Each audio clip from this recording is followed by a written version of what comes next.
phone. Everybody's dead. That's what I thought.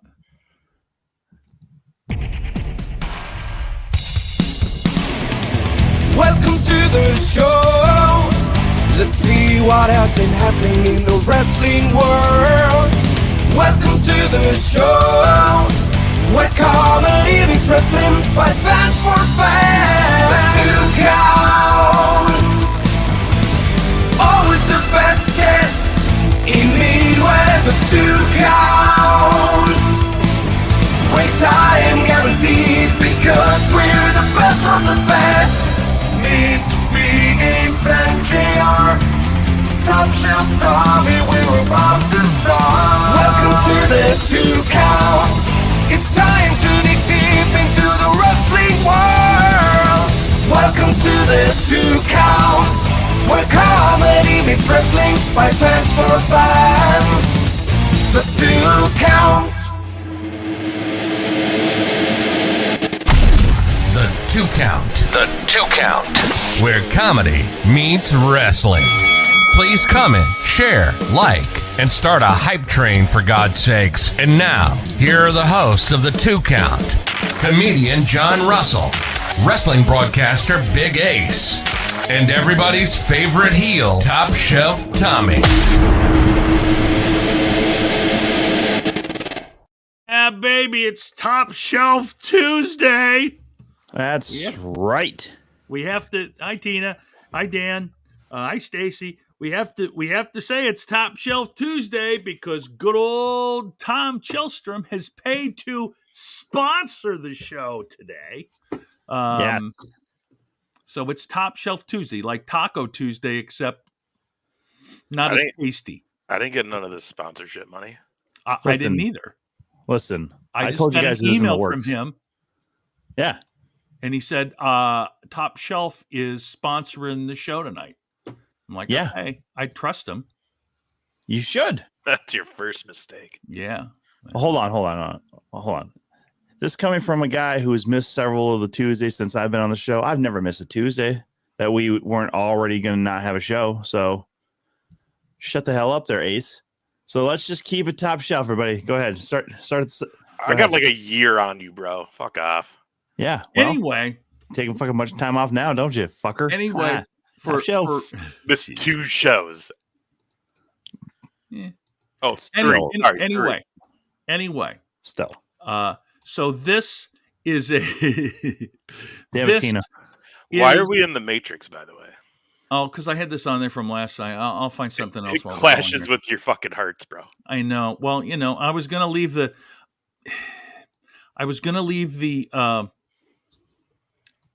ocean background up. Here, let's do this one. Is that better? Yes. Yeah. Or is that better?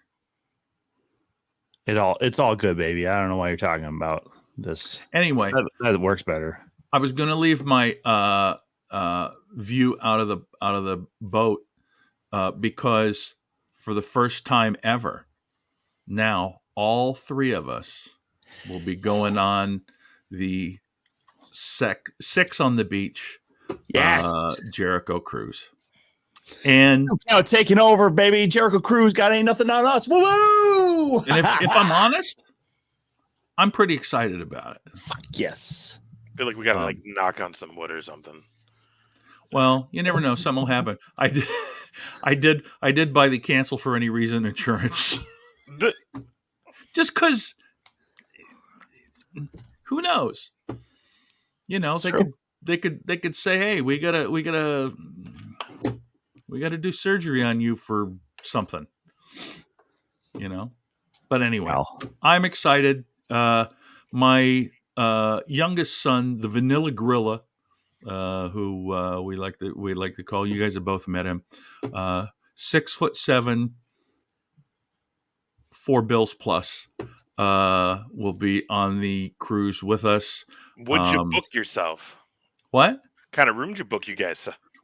So by the time we were able to get there, the thing that was left was midship balcony. Ooh, you'll enjoy it. So, I mean, Yes, the Vanilla Gorilla. It says it's anywhere. The rooms are anywhere from 200 to 285 square feet. So I have no idea how you know what that is because they don't tell you. What floor are you on? 10. Oh, okay. So you're right 10. above us. Mia son 10. You'll be like pretty close to above me because I think I booked midship as well. Okay. Yeah, we are. Whatever. We're like not too terrible far away from the stairs or whatever. That was one of way the to things. be. That's one of the things that I was most concerned about. Was I didn't want to be like, we got to walk all the way to the other end. As long as we weren't in the absolute middle between the stairs. But anyway, Oh yeah. but when we take our picture with Chris Jericho, he is going to look so fucking tiny. No shit. I'm skipping it. Well, but I mean, I thing can is, already tell you I'm skipping my picture with Jericho. I just want to have it Not so my son and I make him look like a tiny little baby. Well, that if it's your first time on the ship, you got to get your picture. Yeah. If it's included. Well, and then I'm hoping that Jericho might see my son and say, "My God, it's the new Ralphus."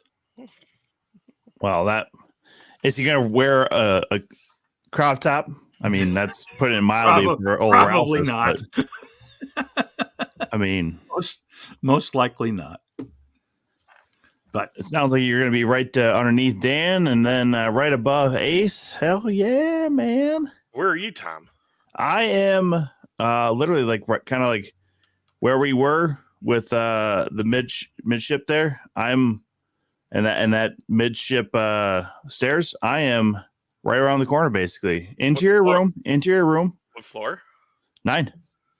Oh, so you're like probably almost across the hall from me then.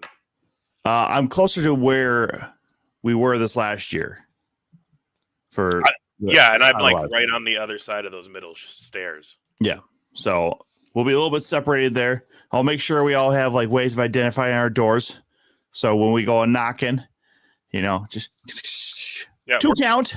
We're gonna all generally be in that same area. Then we all booked in the middle of the ship.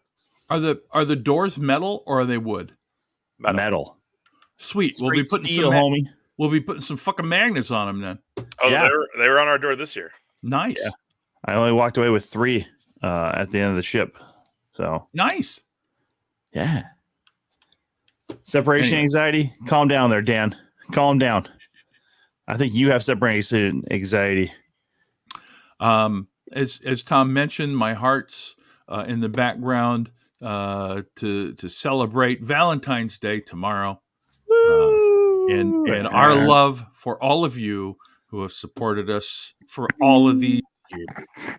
Oh, come on. I was like, I forgot it was already tomorrow.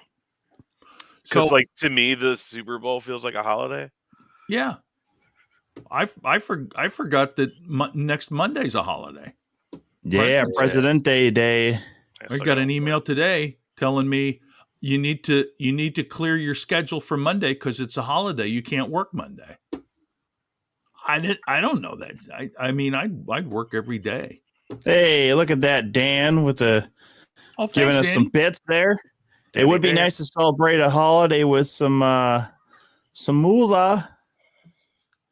Oh, just nice. Saying. Thank you, Tina. And by the way, happy birthday to Dan's better half, Stacy. Yes. I think she turns 23 this year. I mean, whatever age she's turning, she still has to deal with Dan. So all the best, Stacy, and you're a good-hearted woman for putting up with that.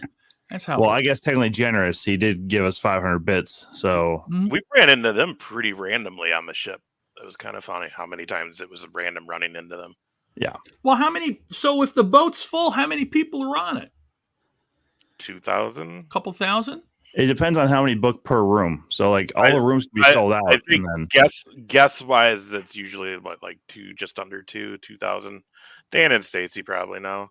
I think total with crew it can hold like 3,000 or something. Okay. Because it's when you think about it, It is obviously, I mean, you guys know this already because you're there. It's the size of a small little town. Yeah. And so it's when you think about, oh my God, we ran into them randomly. You have all the people that are in a town, except you're all in a very confined area.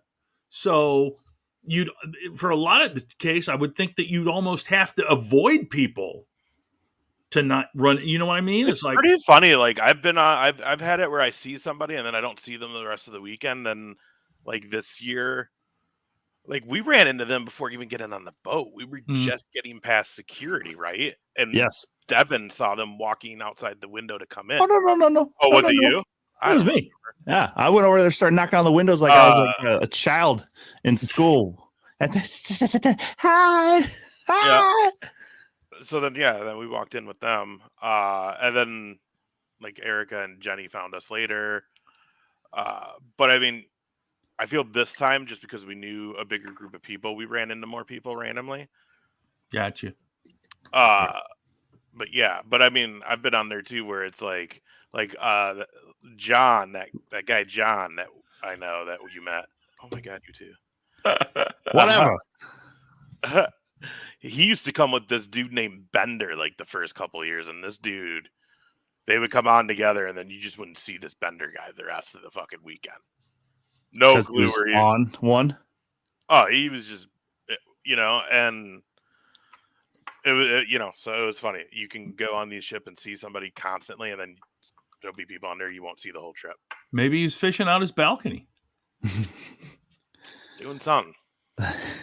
That's a little harder than I think you understand there, JR. No. I understand. I mean, I understand that if you're on deck 10, that you're at minimum 50 to 75 feet above sea level. It didn't always feel that way, though. To be real fair, like we were, it didn't always feel like you were actually that far above. Like, yeah. So you're on the boat. Yeah. Anyway, for those of you that are watching, boy, there's more and more Cody Roman rock news. Unbelievable. Big rumors about big business. Ace is just off to take a dump.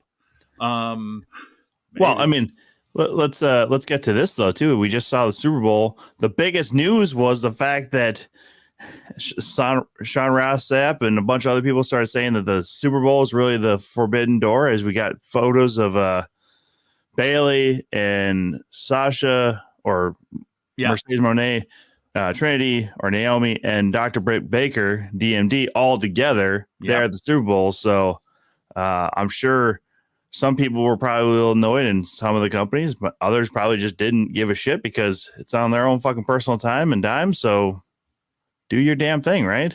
Well, that's just it. It's like we all have companies that we compete with. I'm sure that in our business lives, we have people that we hope their buildings would burn down, but yet we don't want them to get hurt, and we don't mind going to lunch with them. Let me just back up a little bit there before you start saying that shit, all right? Like, you work technically in Best Buy stores. They kind of won, all right? Circuit City, no longer around. No. USA, gone. No. I'm not talking about that. I know. I'm saying, man, like, no one wants buildings to burn down, man. That's a lot of work for no gain for anybody, man.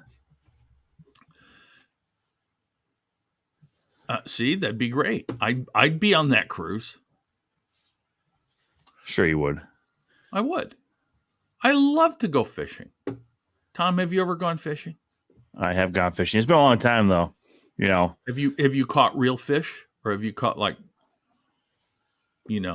shore fish?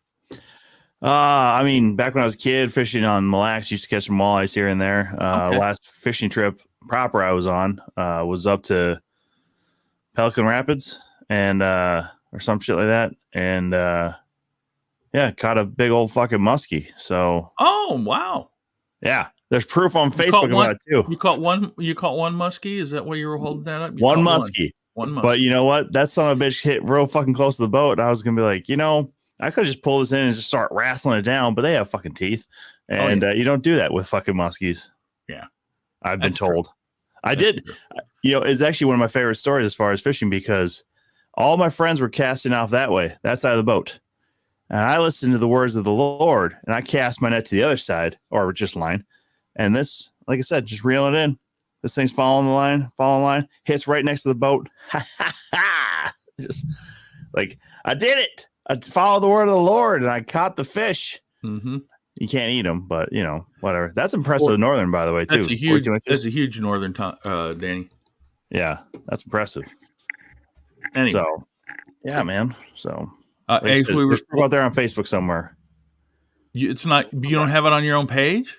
It's on my page. I just don't know. I don't really feel like going to fucking find it. Go find it. Go find it and show us your fish.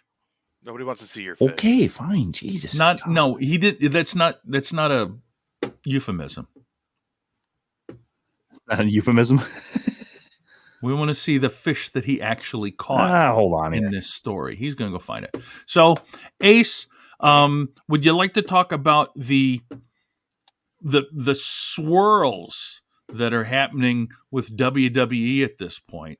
That seem to be, I don't know about you, it all seems to be shaken out the way that everybody wants it to. Did you watch the press conference? I did. So, okay. First of all, I think the biggest thing about the press conference that I think we were more interested in than anything was it really felt like they were also going to announce next year's Mania at Vegas next year, even though Minneapolis has been heavily rumored to be the pick for 2025. Ended up that didn't happen. So that's still in the air. Mania could definitely still be in the Twin Cities for 2025. So that's kind of exciting because I really thought, press conference in Vegas. How are you not about to announce you're doing Mania there next year? I still think personally that it hinged on the fact that was going to be Brock's retirement match. And now that Brock has been effectively erased from WWE, I think the chance is much, much slimmer. But I feel if it was that heavily rumored to be almost a done deal, it's already been done for a month or two. They just haven't announced it because you got to think of the planning and everything that goes in this. When they sign it, they know when they're going to announce it. Right. They know they're not doing that right away. So that's why I'm saying, I feel like even if that is the case, at this point, it's probably too far gone to just go find and do all this work with another city at this point if they had gone past the just pitching stages with Minneapolis now. So we'll see. I mean, the thing is, no one ever really saw Minnesota getting one because of the weather and the time they throw it. It could still be questionable, especially because they're already saying next year's winter is going to suck because we got off so light this year. So, I mean, shitty winter here can mean a long winter here, which can mean still not great in April, at least Mania time. More than likely it's okay, though. So we'll see what happens. Other than that, though, that we didn't get super into everything last week because we mainly just talked about the cruise. Right. But, I mean, obviously there's a lot of shit going on with WWE on TV and then behind the scenes. We said what we said last week. I think we don't need to go into any more of that unless new details come out, and we absolutely can't not talk about it. Because at the end of the day, we're a wrestling show, so we're going to talk about the wrestling products out there, and we're not going to not talk about what WWE and AEW are doing, no matter how much we don't like them or disagree with anything behind stage. So. With what they did at the press conference, it was hook, line, and sinker. Yeah, it brought me back to Michaels, DX, and look at that thing. Holy that's a nice little musky Tiger Muskie. Yes, sir. Scratched the shit out of the face because it only caught one of the treble hooks, and then just the other two just scratched the shit out of its face there. But as far as I know, it survived. Because it swam away. So it's a big if it bled to death, not my fault anymore. So Nice, Tom. Thank you for getting that fish picture. Who's the yeah, broad? no that worries. caught- So there you go. Proof that I can actually catch a fish. Anyways, Dan sent us a picture of his on his mounted wall. So, Yeah. yeah, hook, line, and sinker, right? There was nothing. It was a fucking slap. Yep. The whole 45-minute press conference. It was all promo work. And okay, I'm gonna let you guys kind of give your opinions of what we saw there before I get into mine, because I think a lot of this, like the whole thing was hinging on Rock and Cody and what's going to happen, right? I don't think for the most part everybody kind of saw it going the way it went, but ultimately we could get into the details of it, but ultimately, basically, this whole thing just served a purpose to turn Cody and Rock against each other. So Yeah. now, what were your guys' thoughts on this? I feel like there was that switch that we kind of, and everybody was. It's one of the beautiful things that WWE does, in my opinion. They still know how to work it properly, where the audience just sucks it all in hard. And Can somebody clip that, please? Can somebody please clip that? there you go.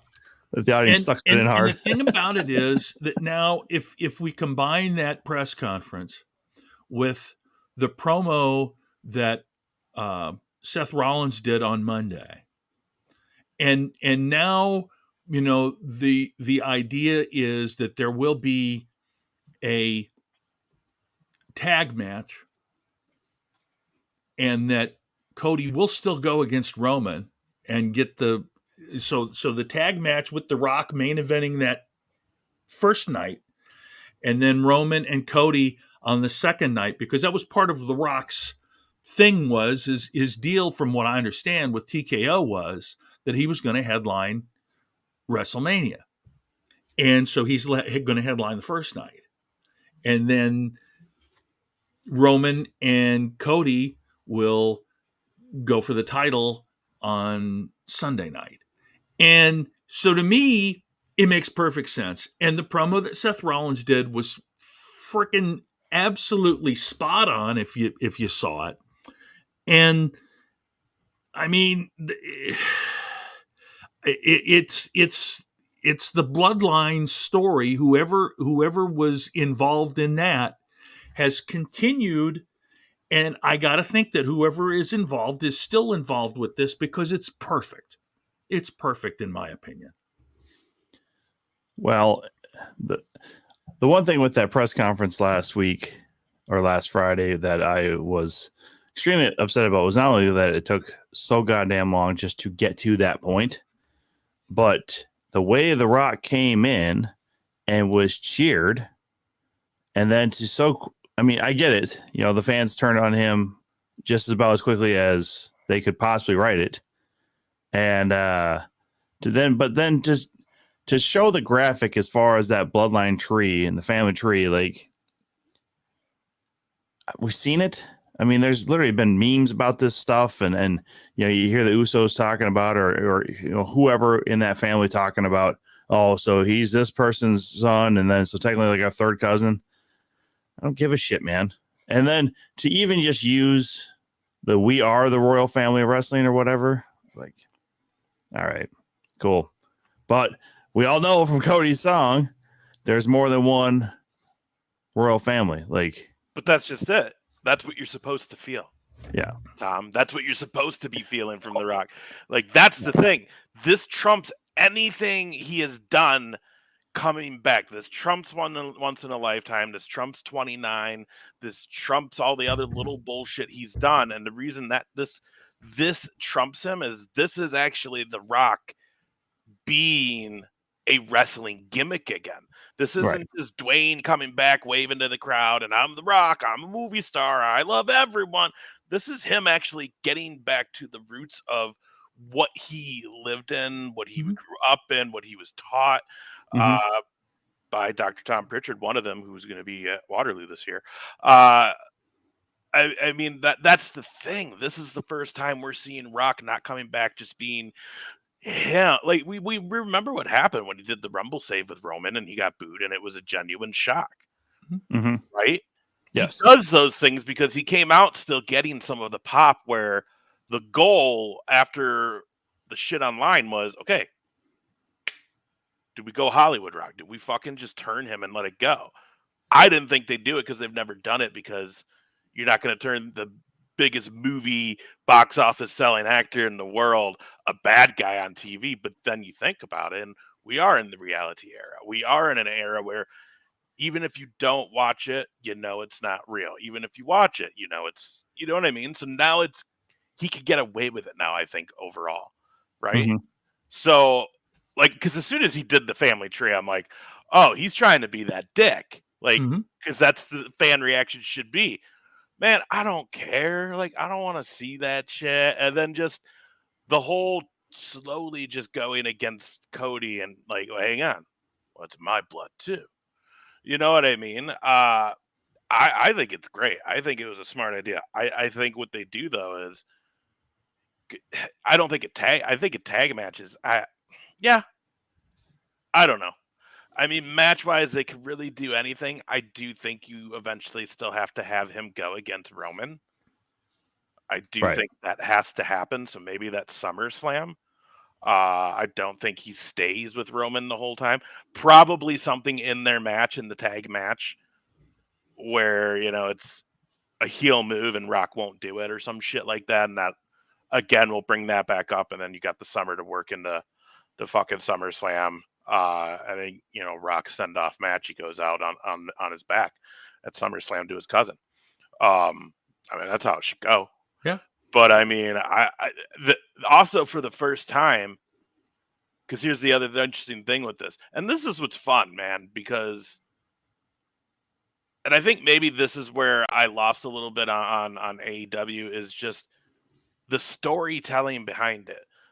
Tom, you famously once said on this show, "Make me care." The press conference made me care again, because it's like, wait a minute. And then to see the little gimmick part at the end where, oh yeah, they just happened to walk by Triple H in the fucking hallway while he's getting interviewed.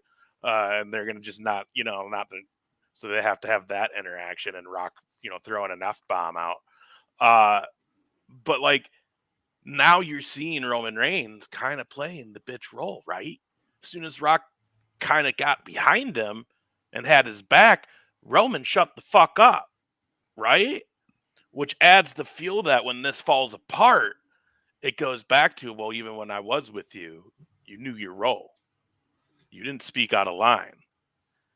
So there's just so much going on here. And then again, this is the lead to Cody finishing the story, which is what everybody wants, right?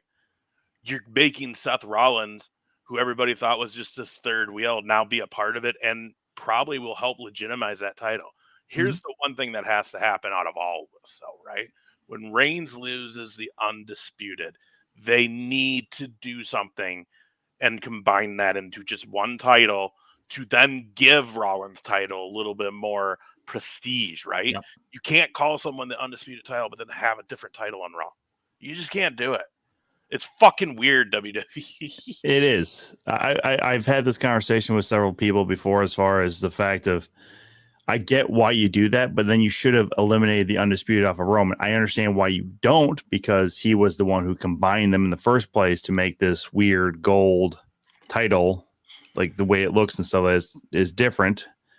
But yeah, I mean, and for me too, like to kind of follow up with some of this stuff, obviously, as soon as The Rock was on Pat McAfee's show and said the Cody Crybabies are these men who are booing and cheering and all this sort of stuff and whining about Cody not finishing his story, I was like, all right, well, so it's The Rock proper. This is going back to Attitude Era kind of stuff where you're calling out the fans for their behavior. It's kind of bullshit. And, so you still are the people's champ, but those people aren't acted right. So it is like that king role, if you will, kind of in a way where my people are no longer obeying me. They are no longer listening to me. I need to put them in their place along with all these other wrestlers. It is nice to have Seth Rollins involved in this. I don't know if you're going to have him be in a title match then on, say, Sunday, because then they have no time to build that from, unless there's like outside interference for that tag match where then he's directly taken out. I think that might be the biggest miss here, is the fact that you aren't going to have both titles up on the line. But I think you're right, where either Cody is the Universal Champion and then Seth Rollins is the World Champion or Heavyweight Champion. Because that's the whole thing. I mean, you could just go back to WWE Champion and World Heavyweight Champion. You don't need to necessarily have the Universal even be part of it. So, Mikey, 2 minutes, what's up? Well, here's the deal. Mikey, I see what you're saying. It's to deflect from Vince, but the God honest truth is the storyline's been in effect for a while. The hints have been happening. When Rock threw out the "should I sit at the head of the table" was like a month before any of the investigation shit even broke. This is not to deflect. This was happening either way. Maybe him joining the board in real life. Now, maybe that's the true deflect. Yeah. The storyline and what's going to happen at Mania, Mikey, this has been planned. This is not a deflect. They even said as soon as he turned on The Rock that they were like, it came out that it was like, oh, this is what they wanted. The whole point was to make him kind of look like a bad guy. But like the biggest thing was a month before he did the tease. We knew this was happening. They already had the Mania plans as soon as he made the tease. Maybe some of it had changed on how it was going to go due to certain things, like a Brock Lesnar not going to be around anymore. But not completely to deflect, though. What they have tried to do to deflect hasn't been great. We've talked about that.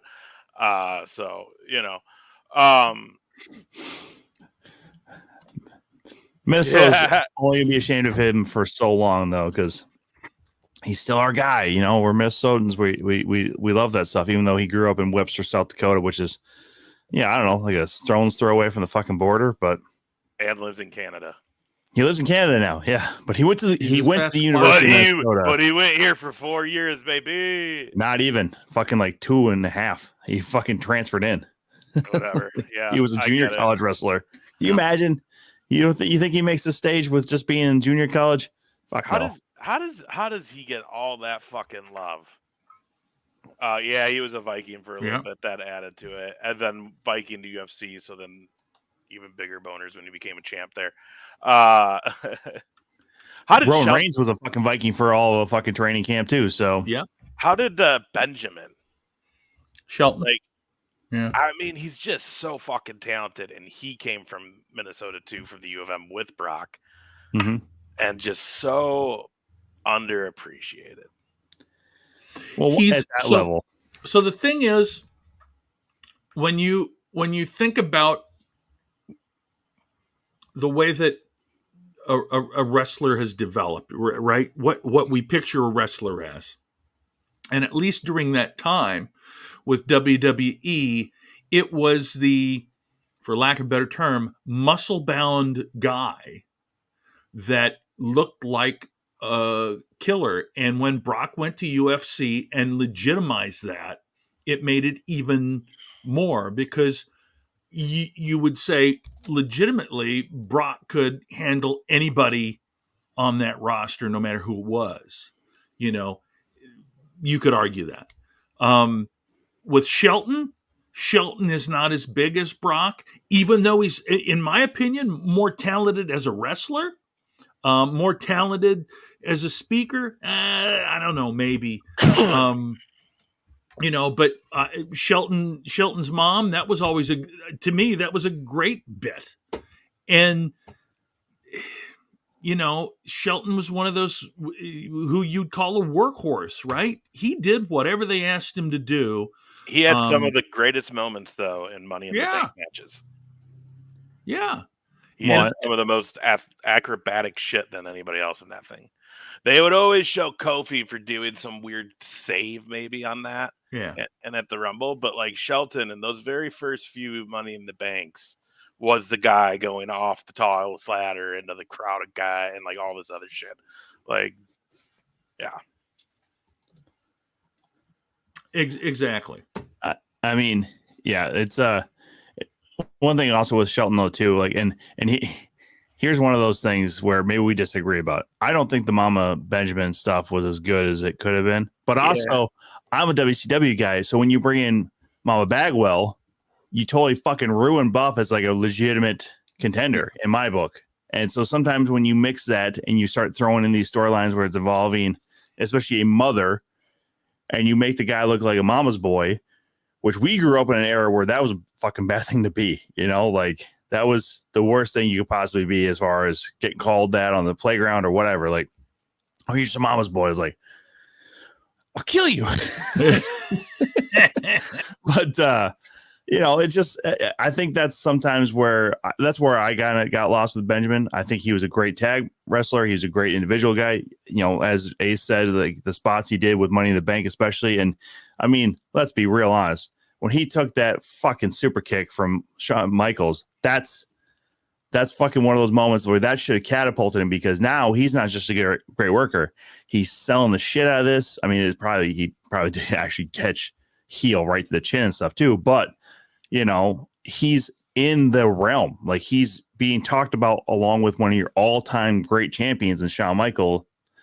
You should have really pushed him hard after that. Been like, all right, IC title on this guy, make a run with the IC at the tag titles, and then you catapult him into main event status. I mean, it's not that hard in that realm when you have a guy that's that naturally talented. But so, yeah, I think he was more gifted than Brock Lesnar. But I mean, yeah, Lesnar was doing moonsaults back in OVW. So yeah, I can't talk nothing, because How crazy! if I was a wrestler, I'd be Matt based all the fucking time. I do not want to go to the fucking top rope and do any of that kind of goddamn. Right? How crazy would it be that he almost died from that, though? Yeah. Oh, look at that! Yeah, did you guys see Jazz is going to be inducted into the Hall of Fame this year in Waterloo? Oh, nice. That's a good call. She's a hell of a wrestler and a hell of a talent, and definitely, I think she's a trainer now too, isn't he? Or isn't she? I think. Probably, because they're doing like an 8-hour training session that only people who are professional wrestlers can go to, which means like Saturday, there's really nothing to do during the day, but whatever. You know. Oh that's shit, cool. dude! Like That's cool. By the way, I just took off like all the fucking time I have available for the rest of the year, as far as between brother and sister-in-law wanted me to be down in Texas for 4th of July.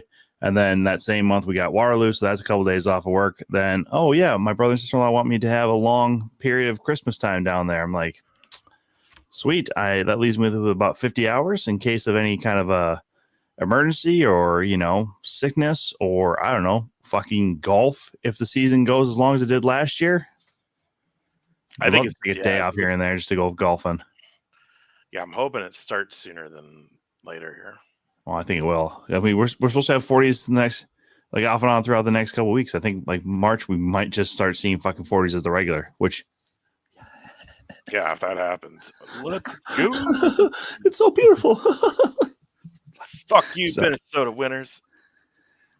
Yeah, see, that's the thing. We've been butchered and brutalized by fucking winter so much the last couple of years. It's like fucking Stockholm syndrome. Like, everybody's like, that keeps telling me, oh, I wish we had some snow. I wish it was a little colder. I'm like, would you fucking relax? We're going to get fucking killed next year, right? We've had 6 months of winter for the last like 7 years straight. We need to fucking calm down and just enjoy what we got. Sorry, that's a little bit of Midwestern rant right there. Like, I apologize to anybody who's going through like the nor'easters out east, because also fuck New York and New Jersey. I hope you suffer through the snow. They're getting fucking belted 6 to 10 inches. That's what happens when Top Shelf sponsors the show. He gets to say whatever the hell he wants. Again, you know, actually, I might be able to find a sponsor for us, and they're asking for, you know, like really minimal effort, like me doing a couple reads. That's about it. So I'm working on some stuff, guys, to finally make us some fucking money around here, because Lord knows our audience, other than Dan with the occasional 100 to 500 to 1,000 bits here and there, and Jesse Towler sometimes subscribing at the right time. Yeah, I see you all. Where's the fucking hype train? God damn it. Yeah, remember, if you do a hype train, everybody, Tom will have to do something horrible. Yeah, remember when we used to do that shit? Actually, let's say this. We do have a watch along coming up in a couple months. There we go. You knew exactly what the fuck I was going to talk about. First night of WrestleMania. That's the plan, anyways. Right now. Mm-hmm. Thank you, Mikey, for the 1 bit. You fucking coward. I kid. You're all right. You gotta love Thank you, Mikey. Dan, for the 1 bit. You gotta love Mikey. And then Dan follows suit with one. It's gonna be the hardest way to get into a fucking hype train I ever fucking seen in my life. Oh my gosh. Well, Dan, I don't know. This is not wrestling. I'll just say this: the Lutzen Lodge burned down last week. Lutzen is from 19. I think it was built in the 40s, up on the North Shore of Minnesota, a ski resort that most people know where it is, even if they haven't ever skied there. Look at that, doubled up and tripled up. Way to go, Mikey. That's something that Tom quadrupled up. Tom can't complain. Quintupled up. Keep doing it because it's harder for me to come up with a sextupled up. I don't know what 7 is. Septupled up. God damn it. Octobered up. Oh my God! That's just a month now. Now you're just saying months, bro. 9 hymened up. It's almost like November. Decahedroned up. Oh my gosh. Anyway. Oh my God! I swear to God, if this somehow gets us into a hype train, though, I won't do anything extreme tonight, but like, we'll set up. You'll go out and catch another fish. Not anytime soon, man. Fucking ice is too damn thin to do any of that shit right now. That's okay. You can climb out there and grab you a fish. Well, so by the way, here's the fun thing about golf in February, and even in January. I found out is that the ponds on the golf courses I was at completely froze over, like all the way down to the ground, completely froze over. So that's fun. So you could go get your golf ball. Fun. Well, I mean, I didn't lose my golf ball at all, but also, if you go a little bit askew from your shot, it hits off the pond. Guess what? Either you got to go fucking find your ball somewhere on the other fucking fairways, or you might have just fucking aced the hole. I mean, not like full on ace, like hole 1 or anything, but fun stuff though, right? When you get perfect, you just quit. All right, Kim Jong-un. All right, I got a hole in give one. it up. So why keep doing it? I got as good as it's going to get.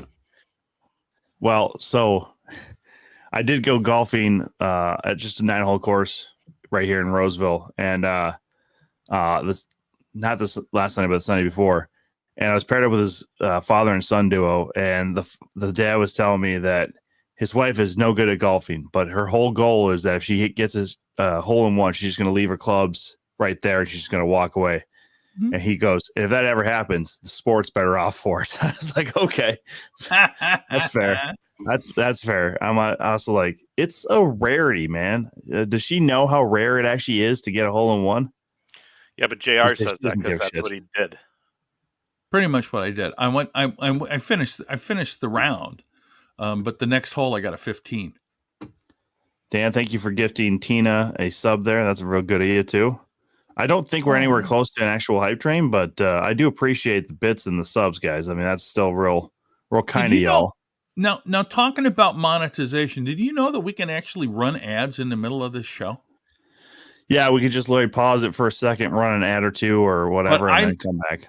I'm looking, and I don't think I get this. I don't think I get to say, okay, we're going to run some ads, and then push a button, and they start. I think they just run automatically. Wow. I don't like it. I have to look into it more. Automatic ad length and frequency. No. God dang it. I want a button. I want a button where I can push and say, we're going to. Nah, I don't like it. Although 55% ad revenue share. So. I'm sorry. I'm just off. Why are you looking at this now? Because Tom was mentioning it, and then I go over and look because when I'm looking at StreamYard, I can't see what's on Twitch. So when he says, "Oh, we might be getting close to a hype train," and I got to switch over there and look and see if we're a hype, and it says a hype train is close. Did you guys see Yeah. Stone Cold Steve Austin with the mullet during the Super Bowl? It was awesome. I saw Very funny. saw Stone Cold. I saw Jade jump off the top rope. I missed that one. Onto who was it that she jumped on? I can't remember. I missed that one completely. But it's there. So No that was clue. interesting. Yeah. 3 minutes, by the way, to finish a hype train. If there's somebody else that wants to throw in, what do they got to throw in, Tom? 100 or something? 100 bits gets us into a hype train. Or if you want to give a sub or sub yourself, then that will get us into a hype train official. And then all of those bits, I believe that Mikey and Dan gave will give us an actual hype train, and we'll count towards the hype train as well, which means we can go on for another month again, everybody. You didn't know that's how it works, right? We need just... Oh, also, if you are watching us on YouTube, make sure you just hit the subscribe button. That actually does help us a little bit as far as also building the algorithm for other things we might be doing. So there you go. Mikey Tool makes just subscribe with Amazon Prime. Look at that. Into a hype train. La di da. This is what happens. You know, we need more Top Shelf Tuesdays, apparently. You know, I just really pressure these people in, you know, to give themselves. We already into a level 2 at 0% level 2. That's fucking awesome. But we made it through level 1. So all those other bits did count and help us survive another month in Twitch purgatory. I mean, hell, I mean, heaven, Twitch heaven. Give us money, Twitch. But yeah, man. And speaking of golf, by the way, I gotta say, this is such a fun and comfortable polo. You guys want to know where I got it from? The store? From shankitgolf.com. And you know what's great about shankitgolf.com, guys? Is that if you go there and use promo code Top Shelf, that can get you 15% off your order. Anytime. Top Shelf, 15% off your order. Look at that. Dan with all those gifted subs. Holy cow. Jeez, Peters, Dan. Gifting 5 subs across the board. My God. Mikey throwing another 10 bits. Wow, you guys. I don't know what to say. Thank you all. Mikey with another 10 bits. Heck yeah, 35% through level 3. Mikey with 50 total bits right there. 60 total bits, 70 total bits, 80 total bits. Holy shit, now I'm losing count because I can't read. I mean, I can read. Don't Finally, the don't get me wrong, everybody. out. I can read. It's just a matter of trying to keep up. I can't keep up with, because it's a long stream of just Mikey with 10 bits. So I don't know. Dan with 1,000 bits. Mikey with more 10 bits, 10 bits, 10 bits. 90% level of whatever. With 4 minutes left that used to to give go. us a lot of. Who was it that used to give us a lot of chips and then got bored with us? David Chandler. Oh yeah, DC. Don't we still have some of those oh yeah, we still got all sorts banners of and stuff? Shit, yeah. Yeah. DC runs 2 count. Yeah. I mean, yeah, let's see if I can David Chandler. David. This, no, that's not it. This one was one of my favorites. This is your channel, your very own channel. It's David Chandler's 2 Count Show.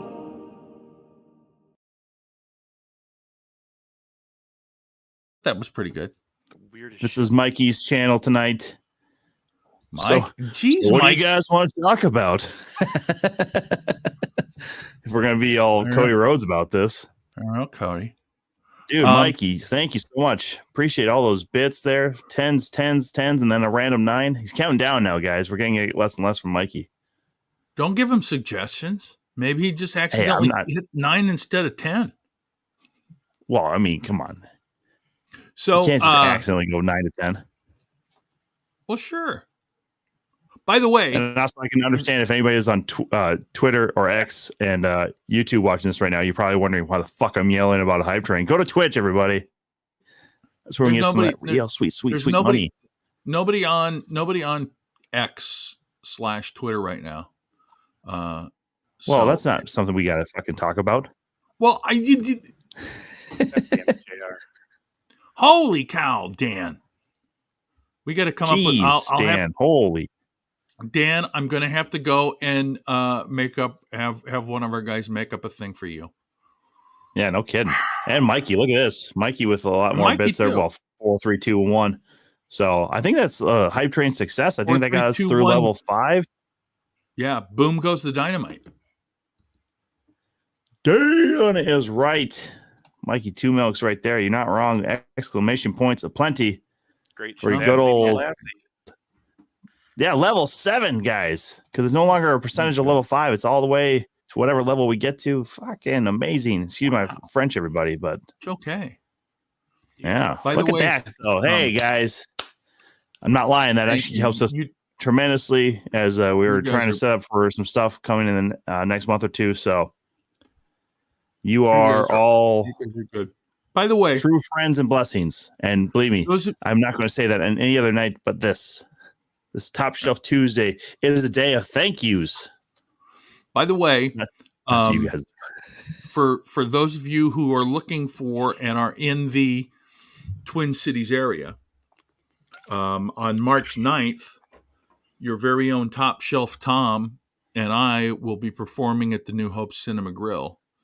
So if you want to come down and watch that show and hang out with us, I'm sure it'll be a lot of fun. New Hope is a great place to watch a show. It's more fun if it's full. Because it's a theater. Dan and Mike. It's a movie theater. Yeah. Holy cow, you guys.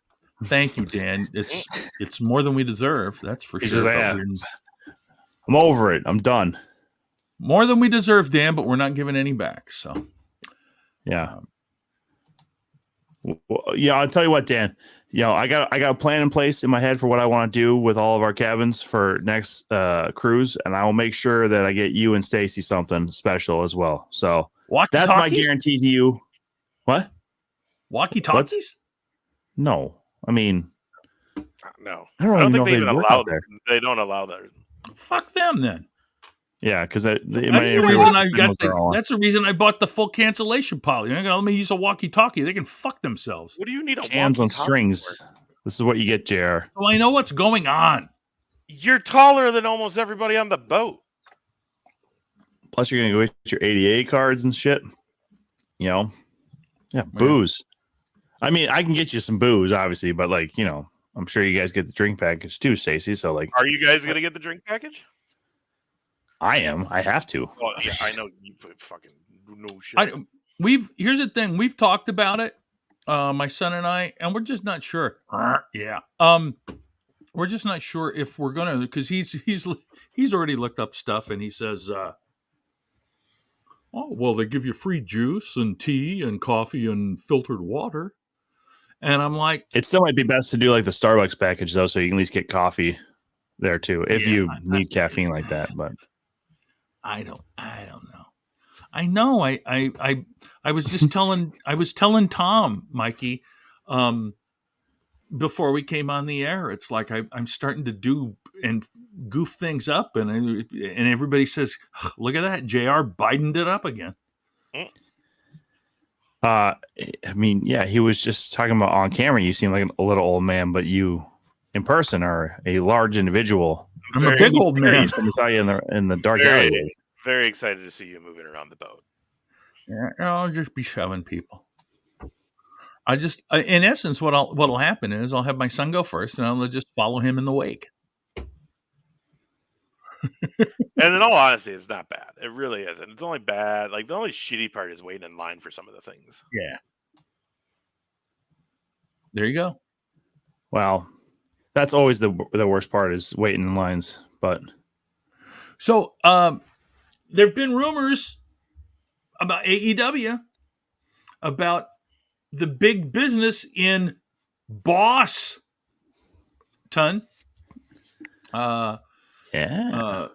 Mercedes Moné apparently to make her debut there. Possibly also Okada to make his official Elite debut there. Word is and rumor is that AEW is going to really pull the strings out in March.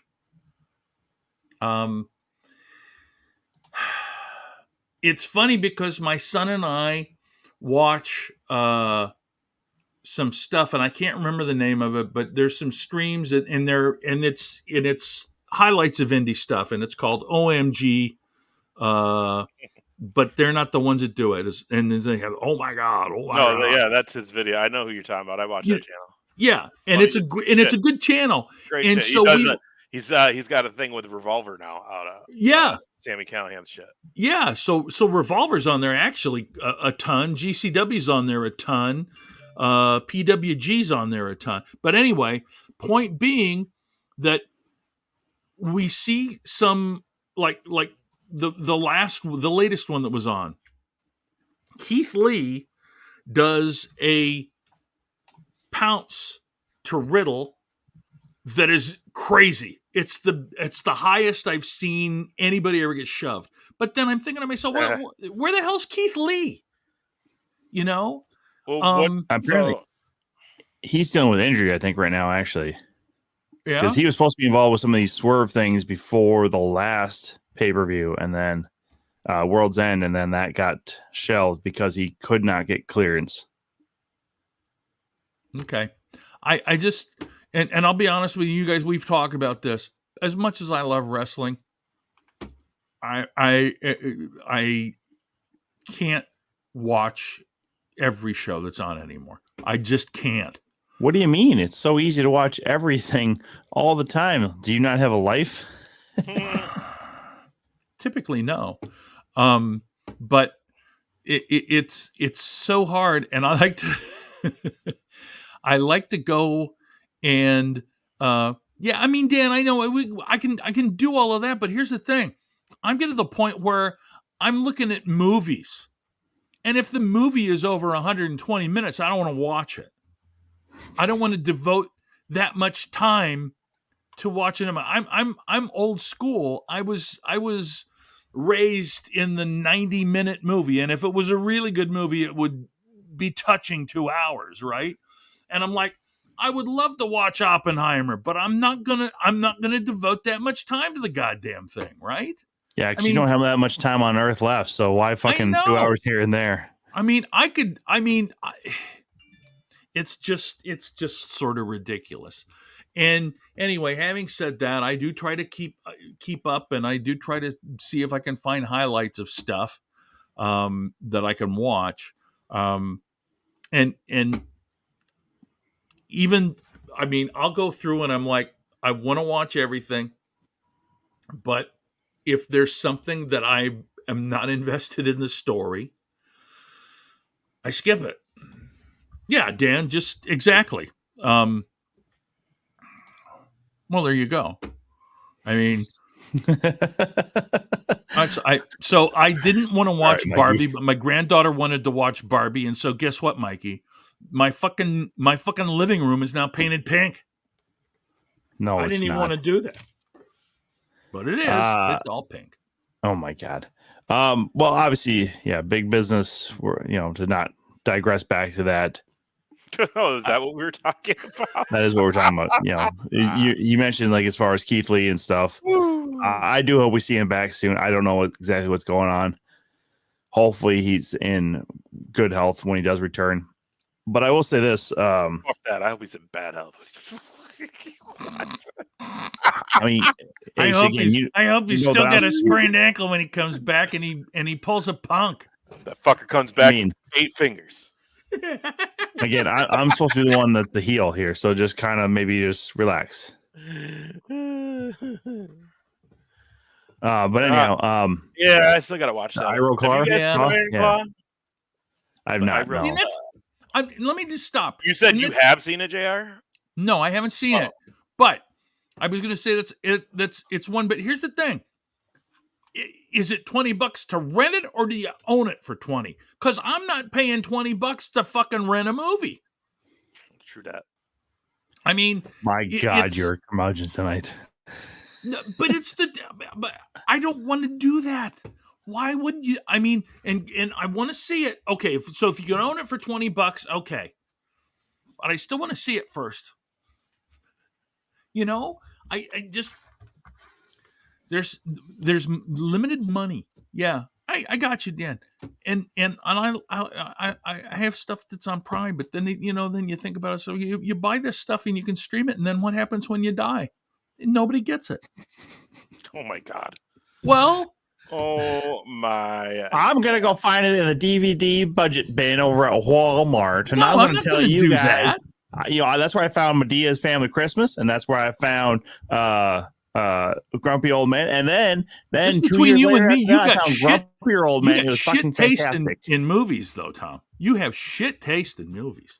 I was just giving examples of what you might say. Why 'Cause would I say you- that? I have better You don't think taste. Grumpy Old Man and Grumpy fucking Old Men are Medea. good movies? You don't What? think they're good?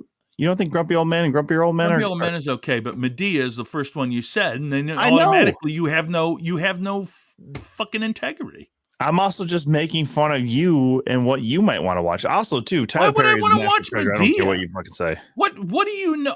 What is it that you know about me? You've known me a long time. What is it that possibly makes you think I would watch any Medea movie unless I was tied to a chair and fucking forced to watch it? I mean, you've always told me you liked people in drag, so No, I never Is that not told. true? When did I ever tell you that? behind closed doors, like away from these people. So now you're worried about the judgment of the internet? Let me tell you something. The internet is a horrible, horrible, horrible place, but thank God we got some bits and subs out of this. You know what I mean? Anywho, I've seen the Halloween Medea. It was okay. yeah, see? I've never seen any of them, actually. I was just throwing these out as examples. But yeah, I'm sorry, JR. I'm sorry that you don't like Medea anything, and Tyler Perry is probably the devil to you or whatever. I don't know. Get off my lawn, DZs. Yes, exactly. But Cease and I don't know. DCs. Decease. Anyway, Rap. my understanding and Badger, if we didn't put this up here before, Badger said Iron Claw was pretty good, and I do want to see that. But Badger I Calhoun. Fuck yeah, dude. We're gonna be back in business on the 24th down in Algona, that shit ass Iowa town. I'm just sorry. I'm just saying, like, I look forward to seeing Badger. Hopefully he I'm so excited to get back to Algona. stays in good health and so he can actually do the damn thing. So It's a good thing. yeah, that I he mean, gets also, time by the way, off. Badger, you are in good health, right? I don't want to assume anything, but This guy's out here talking shit, and then he's like, "Are you okay, by the way?" listen, I will talk shit to anybody and then still ask them how they're doing. You want him to come I mean- back with 8 fingers. No, I don't want that. That's a terrible thing. I mean, unless it is CM Punk. You were okay because with when Keith Lee would come back with 8 fingers. You were okay with that. I didn't say shit about Keith Lee. That was the guy who's trying to be a heel, known as Ace tonight. I don't know why he's trying to be a heel. He's really, He's not. really He awful just at it. made a but- comment, and then you just let it go right on by without saying anything. I I was was simply commenting on pointing out that it would be fucked up if you did wish he came back in bad health. Yo, yeah, but it still sounded. I didn't catch all of that. It still sounded to me like you're trying to be a heel, and that's not your place, man. It's just like you just drank a cup of obvious juice, and it was all running down your chin. I mean, kind of, yeah. Like, is that? Do you need to say like What the fuck did I do to you, Badger? You know what? I'm gonna give you a chop for fucking doing that. Call See, me here's a the thing, prick. Tom. People, you know that people that watch this program and people that are in our chat, they know the truth. You can't whitewash shit. You can't gaslight these people. I wasn't trying to do any of that. Who was trying to do that? Was I trying to do You that? weren't trying. You do it all the time. You don't have to try. It's in I your don't- nature to do. I don't All the gaslight time. anybody. all You- the all fuck? the I'm time. a good, lovely soul. I wouldn't dare gaslight anybody. Okay. That's not in my nature, everybody. I don't gaslight. Why would I have to gaslight? Everybody just likes me and generally goes with my words, anyways. So I'm not a gaslighter. That's Yeah, you beyond are. me. Anyhow, big business. What are we doing? What are we doing here? Looking The forward same to it. thing we always do when we I mean, have a guest. Yeah, you did see the like money sign in big business. That's one of the S's, not both S's in business, or just the first S, not all three of them, I guess. Anyhow, yeah, most likely Mercedes Moné will we'll probably get the coin, the jingalangs from Okada, because that sounds where he's going to be going. And I hope, I will say this, and I don't know how much you guys are in the know about other promotions other than WWE and AEW, but the wonderful and very smart and intelligent booker / promoter / executive at TNA, Scott D'Amore, was fired last week. Basically out of the blue, it sounds like, because Anthem just really wants to take credit for the fact that he had one of their most successful pay-per-views with the relaunch of TNA with Hard to Kill, where they brought in Nick Nemeth, aka Dolph Ziggler, and then also pulled the strings and got the work done to get Jordan Grace on the Royal Rumble, probably the most successful month TNA has ever had as far as name recognition in the news and all that, and then quickly just taken out from underneath them, gone, wiped off the face of the earth as far as TNA goes. If there is any intelligence in Tony Khan's head right now, you sign him immediately, you give him ROH, and you let him run with that shit, because he is going to get guys there, and he's going to find a way making sure that fucking programming is much watched TV, because that guy is a fucking genius right now. Because if you rebrand back to TNA and you get people to fucking dive in on that shit, have him take over Dynamite and Rampage and the other show, so that maybe I'll start watching again. That's the thing. ROH, I will say, I think ROH is better than AEW right now. I think it by far has the best storyline in the entire company, and that umbrella company, and Dalton Castle and Johnny TV are fucking geniuses. Which, by the way, if you haven't seen it, JR, look up fucking his fucking zombie Iron Sheik zombie movie. Yes, it's hilarious. Oh my god! We got to watch it on the ship because they did a preview and like a launch of it, and then it was on the TVs, and we watched it on loop. It's only like a 30-minute fucking short film. It's Johnny, it's Taya, Karrion Kross is in it, and then there's like PJ Black's in it, and then one other dude, I didn't know who he was. And another gal. And like the whole thing is they're watching an Iron Sheik match, and they're like making fun of it, and like lightning hits their house, and their like fucking giant Iron Sheik figure comes to life and is just killing it. Like the first part we saw, we happened to just walk back into our cabin, and Devin had it on, and it was the scene where they're about to kill Taya. So it's her bent over, like basically laying on her stomach on the bed, and he pokes her butt with like a knife, and she thinks it's Johnny, and she's like, I said you could take me to Slam Town or something later, and he's all like, Sheiky baby, take you to Stab Town, and starts, this little doll is stabbing the shit out of Taya Valkyrie, and it's like bloody and all. It is the fucking most hilarious thing I've ever seen in my life. And it was actually voiced by the Iron Sheik. Yeah, it was all voiced. Hilarious. Oh wow.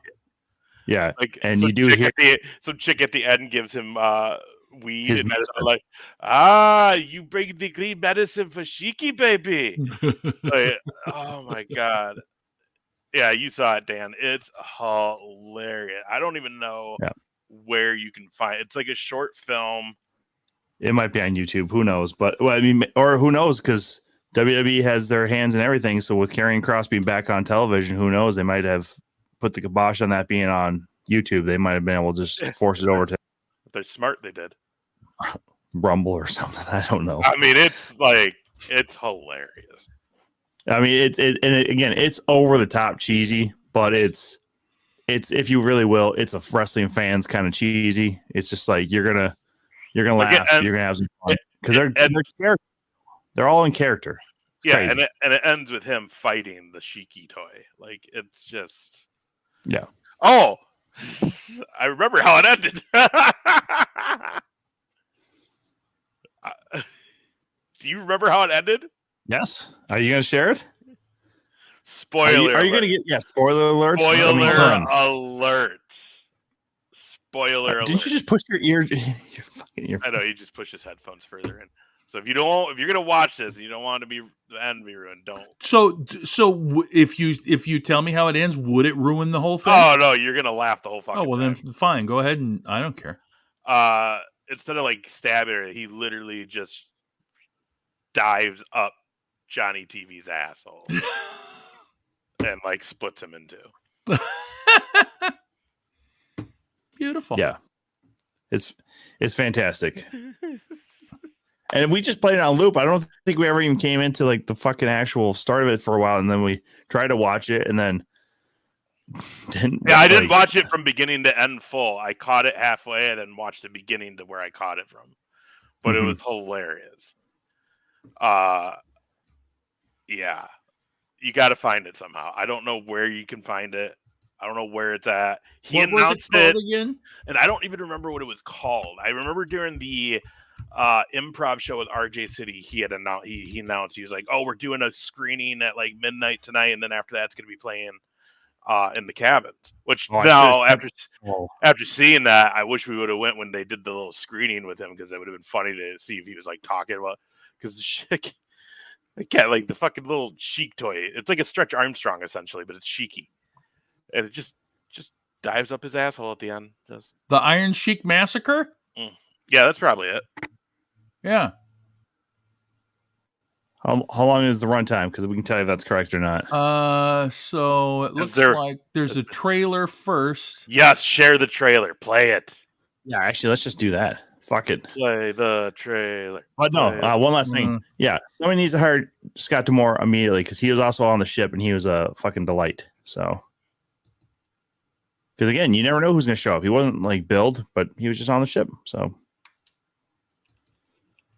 I'm looking for it.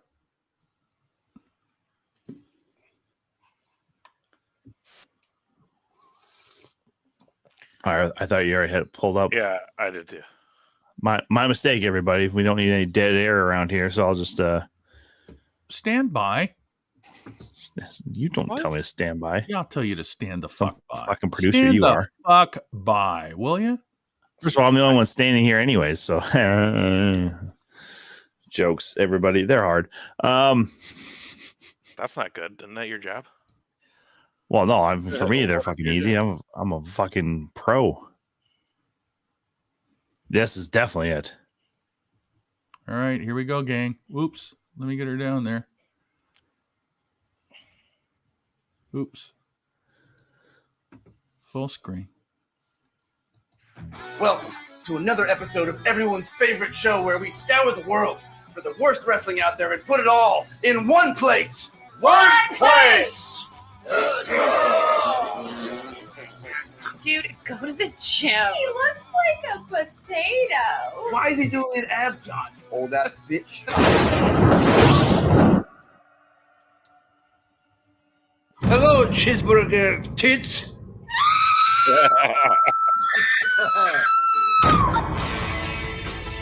I look fantastic. Ankle tattoos. I'm getting some troll hole tonight. Whoa. My name is Killer Kronowitz. I've already seen that. Crossbowl, Baba.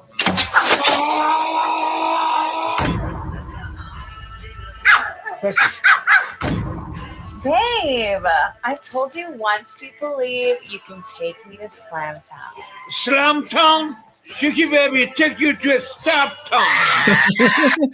Motherfucker, your whole era suck balls. I'll make you humble. I'll make you humble. What the fuck?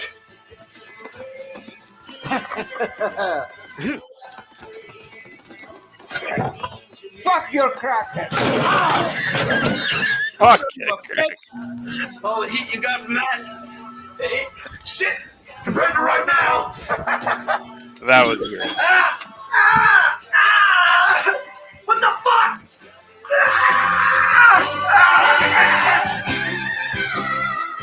Respect the legend. That's freaking awesome. Yeah, definitely worth the watch, everybody. Check it out. Check it out. I love that. Yeah. Fuck your crackers. Oh yeah, and you just know, like, I feel like Sheik had a smile on his face the whole time he's fucking doing these reads, because I mean, he seemed like quite the character, quite the guy, And man, fucking that's one of those guys, man, where we're no longer going to be able to get these interviews and stuff anymore. God, it's like I can't tell you how many times it just makes me smile to hear "fuck you, Hulk Hogan." Oh, Piece go of get shit. a jabroni. Oh, thank God we still have Botchamania, and I get to hear that almost every fucking time. Yep. Anyways, great movie. Check it out. Definitely worth a Yeah. watch. I mean, it's not like cinematography great, but It's you just know, a good and time. yeah, like just lose yourself, maybe smoke a little, you know, drink a little, have some good times.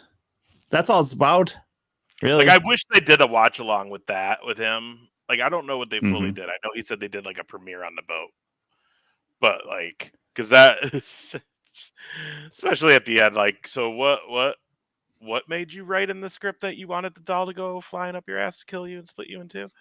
Like, what inspired that? Attack Yes. of the Kill You. There you go, Dan. What was the other one? There's like another big one with the clowns, right? A cult classic of the killer clowns. Killer Clowns from Outer Space or something like that. Yep, those ones. That is true. But no, I mean, again, you never know what you're going to experience on the boat. I found out. So, So what was JR, the weirdest looking thing forward you to it, man. experienced on the boat, what's that? Tom? What was the weirdest thing you experienced on the boat? Perfectly sober people trying to fucking run into me like they're going to start a fight. What the fuck are you thinking? No, I don't know. That's kind of tough. The weirdest thing I experienced. God, that's a really tough one because There's I've a lot never of been on weird a cruise before, never been on the Jericho cruise, obviously, but then we're used to dealing with wrestling fans. We all know how they can be sometimes. So some of it's not so weird as it is just, take like an indie show, multiply it by 1,000, and you get some of those same fucking characters, but just the whole fucking trip. So, but you'll still have fun.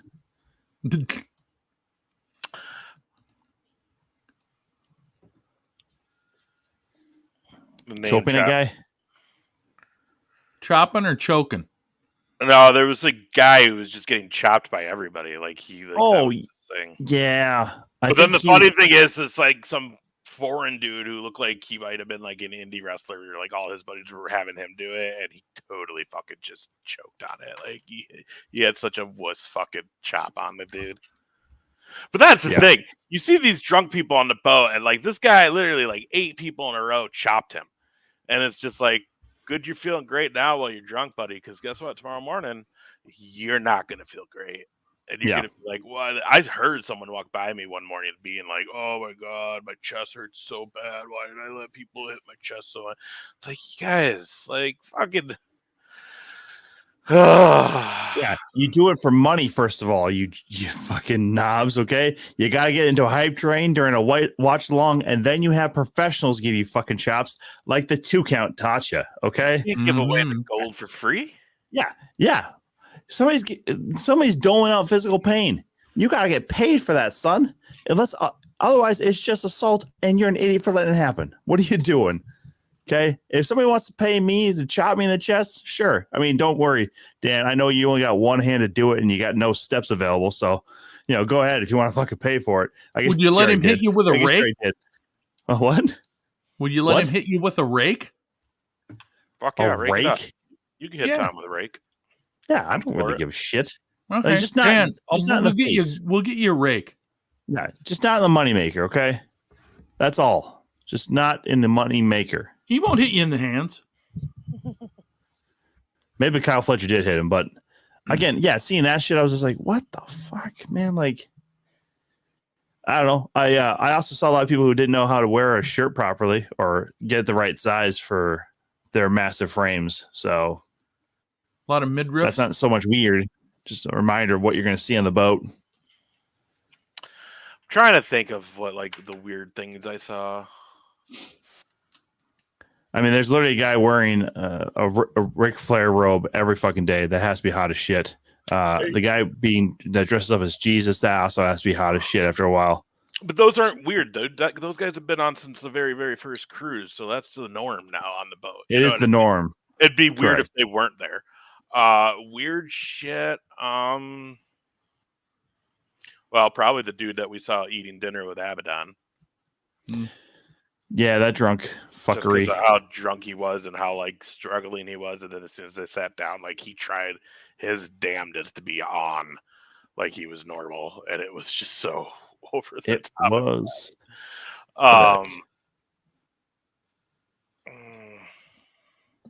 So he's been on Dynamite. Good for him. Yeah, he's been like front row a bunch of times. He always dresses in the Jesus thing. Fuck, man. I mean, that's pretty blasphemous if you ask me, but I didn't you grow were up in the raised church. religiously. I was raised religiously. So the guy also that known as correctly. So the guy that had like 8 daiquiris. Well, here's the thing, though. Think about this. Fucking, you think it was only 8? Not for the whole fucking trip. I done 8 fucking. I was talking about like that 2-hour time frame on the pool deck. Do they dude, keep, I should have been just double fisting those things after a while. Sorry, JR, you go ahead. I was just saying, do they keep track of your drinks so you know how much money is worth you're getting? They don't tell you. No. No, they really only they only worry about whether you're on the right drink package for what you're asking for. So if you start going all of a sudden like up there and saying, "Oh, hey, I want a bottle of Dom Perignon," they're gonna know you're But like that's full just of it. shit. Like it's really the difference is you get Starbucks and Top Shelf on the more expensive package, but like you can still get like Tito's and like you get name brand booze. on the Jameson, regular. Jack. I mean, yeah, like, you don't need to really get unless you're like a fucking Starbucks like hound. You don't really need that. Oops. Well, I was gonna say, Goro. I'm not Tom dressed is- as a disobedient child. Damn, you just nailed his childhood, yo. First of all, Golden Corral didn't exist in this state until like fucking 5 years ago. So fuck you. Yeah, I was Ace. gonna say, except he didn't go to Golden Corral. He went to Old Country Buffet. Like 15 years ago, bro. He went to Old Country Buffet instead of Golden Corral. Oh, So I you're close, forget that Goro. Rochester has to make sure that everybody from all other parts of the fucking country and world feel like they're at home. So Golden Corral, Dunkin' Donuts, that was like the first place to have Dunkin' Donuts back in the state. Was it really? Yeah, because they all left like in the early 90s. And then fucking Rochester gets them because, people at the Mayo Clinic has to feel like they're at home even though they're sick as fucking shit. Oh yeah, Ponderosa. No, Yeah, that's not maybe actually. those That's donuts actually might not be all true I because got. it took them forever to get it. I mean, in fact, they still don't have a lot of stuff down there. Do they have a? Took them forever to get an Olive Garden. Well, you don't need an Olive Garden.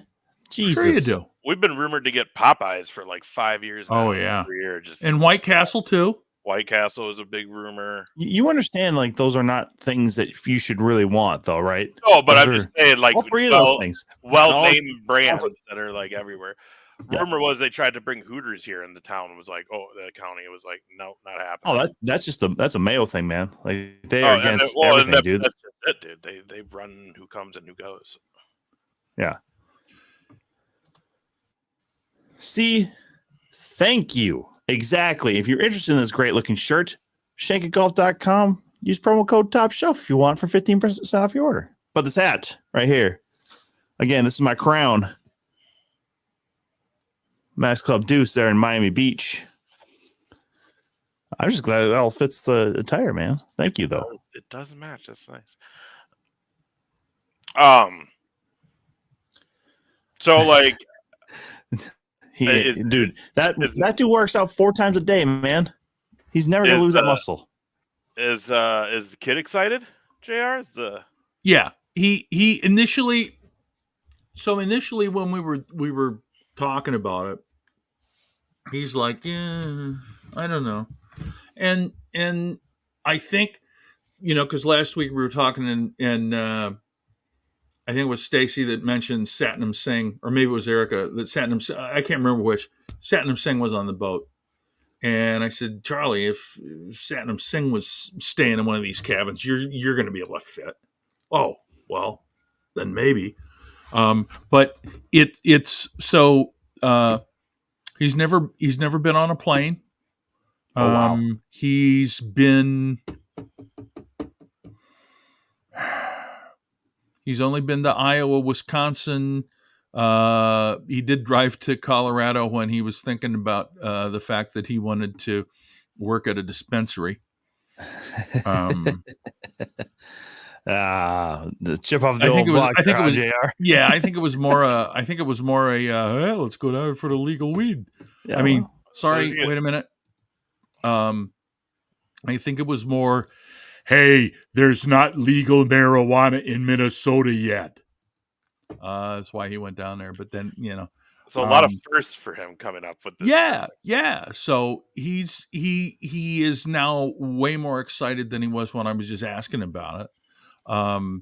And so we're happy to get the balcony thing. I think the balcony is a nice little touch. that will actually help you guys too. It's like it'll give you make the room feel a little bit bigger and stuff like that. You already spread out enough too. They'll separate the bed for you.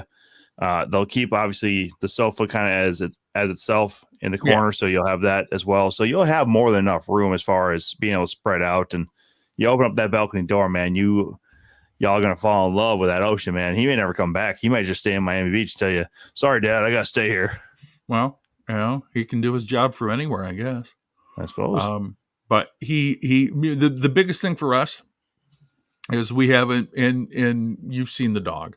The dog is anxiety riddled, has terrible separation anxiety, is a little getting to be a little bit rickety in the back legs, refuses to walk on like hardwood or tile floors because she can't keep her footing.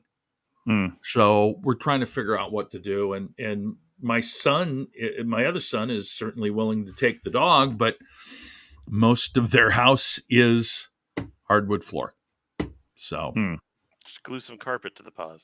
Well, that's make her think. Kitten mittens. I don't. That'll go over well.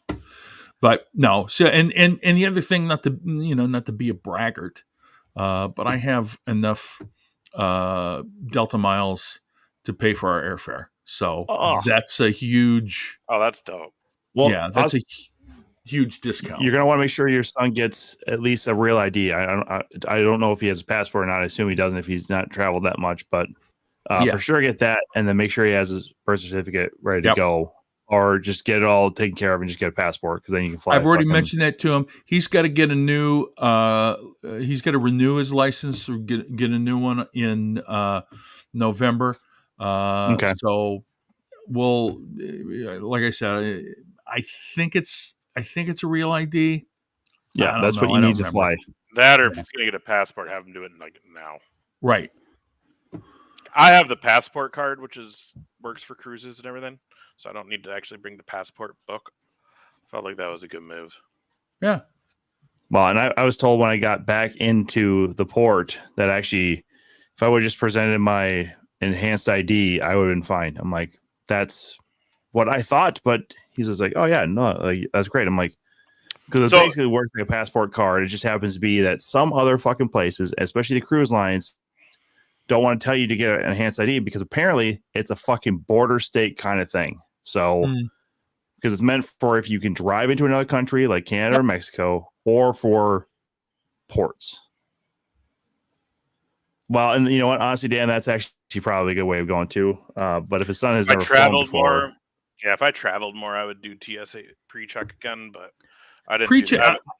You guys? It's I don't great. know. I mean, Dan, if you got pre-check, I got pre-check when I started doing the training for Duncan, and holy crap, is that the absolute best thing? Yep. It's like I've been to the airport and seen what looks like is going to be hours worth of line, and I go in and it's like, okay, 10 minutes, and I'm done. I might just do it just because of the fucking fact that I can get through Minneapolis so much fucking quicker because it is the main terminal you only have fucking 2 checkpoints that you can go through, which by the way, at least then on the other side of the checkpoints you can go hang out with people who are at other fucking gates than you are. We found out in Miami that you can't get to other fucking gates on the other side. You only really have this little U here, this little U here, and you can't fucking go find anybody. It's fucking bullshit. You Anyhow. got pre-check. It only costs $85, but it's good for 5 years. Ooh. So I mean, there's no reason to, I mean, if you fly at all, even if you fly twice a year, the convenience factor itself is amazing. Oh shit. You don't have That to take might your be the shoes off. way of doing it, man. Yeah, you don't have to take your shoes off at all. Literally, you don't have to. I mean, you get away with way more than if you don't have it.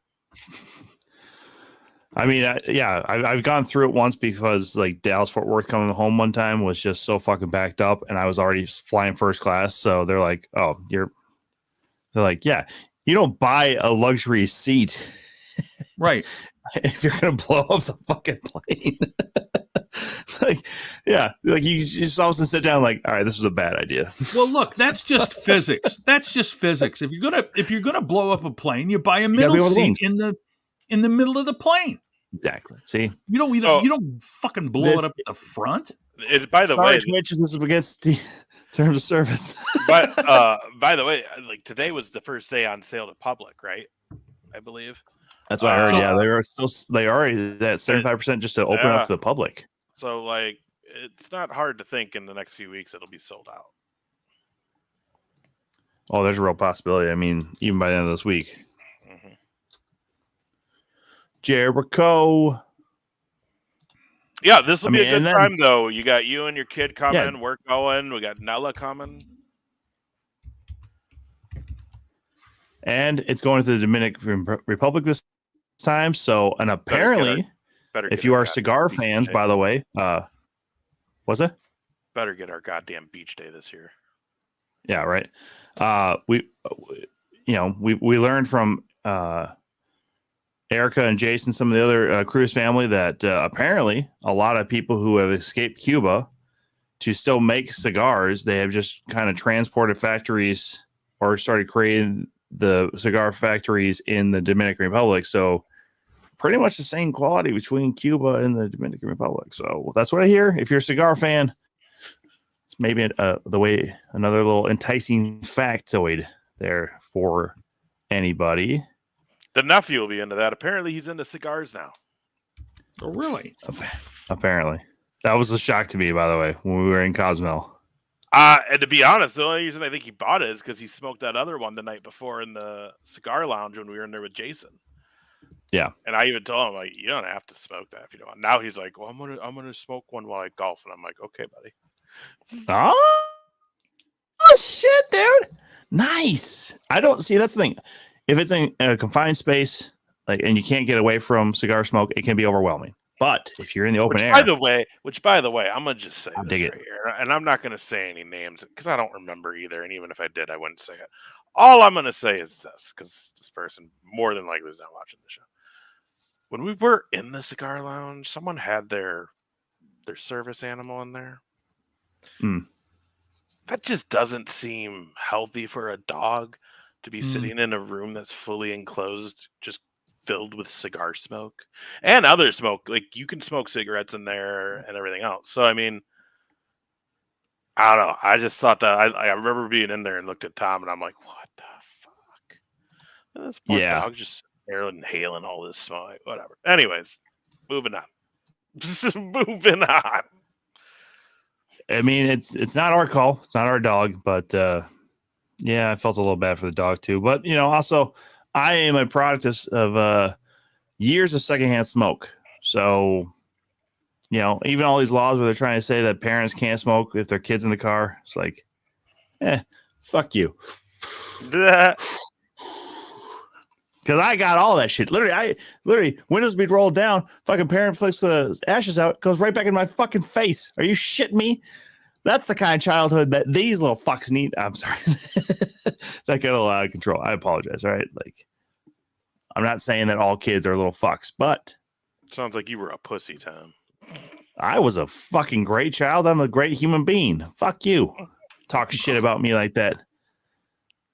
It's not too long from now, Ace. I'll be able to see you again. We're going down to fucking Algona February 24th. I'll smack the shit out of you. No, you won't. So I yeah, I won't. guess that means next week we'll give you a short, quick rundown of that show because man, it'll be back on the road time. Fuck, we hadn't been traveling for a couple months now. Now it's I time to get know. back into the swing of things. Shit. I know. I might actually be down there that Friday too, so I'll hit you up next week about maybe just crashing at your place. I'll bring my air mat or whatever, and Yeah, you sleep in the garage. well, with that fucking reception, never mind. Fuck you. And you can tell me to shut up if you like, Tom. But just out of curiosity, how was your visit to the Southland this last weekend? It was a lot of.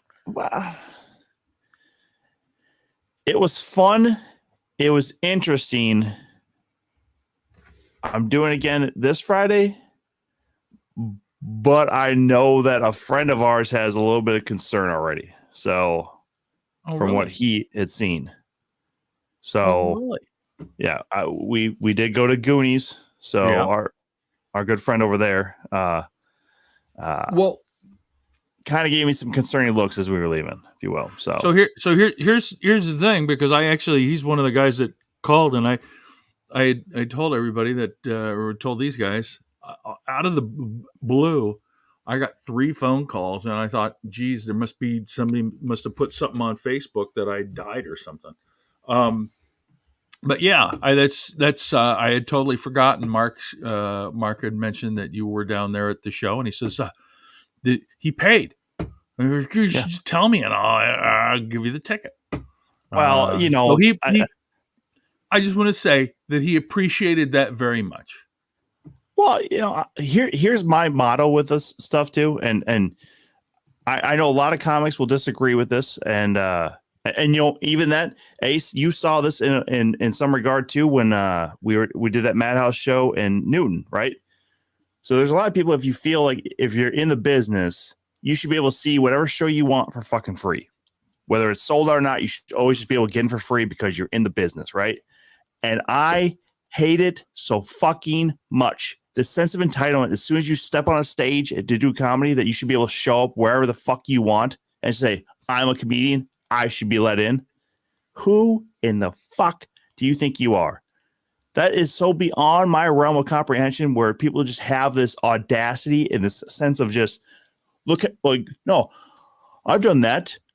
I've been on that stage. I've been around. People who know who I am. And then you just feel like you can just waltz right the fuck in.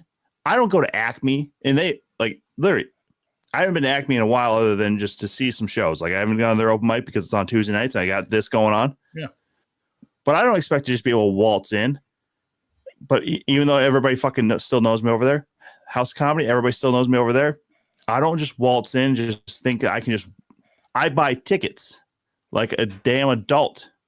I buy drinks like a damn adult, because you know what happens when comedians decide, or entertainers as a whole decide that they don't want to spend money? Those places get shut down.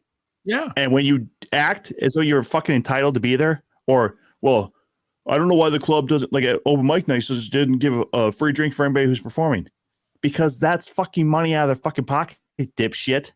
Now, bars can offer it because they'll tell you like it's rail or just draft beer or whatever. Fucking almost no money to them. But when you start saying a club who is based off of ticket sales and having to pay a staff and then food and or drink, or maybe just drink, it gets real tough. It gets real tight on that fucking bottom dollar. Yeah. And it irks the ever loving shit out of me. And I know I'm going to a bit into rant here, and I apologize for everybody. But the idea that if something is going on that you want to go see and you're not willing to pay money, we don't have anything to discuss, Yeah.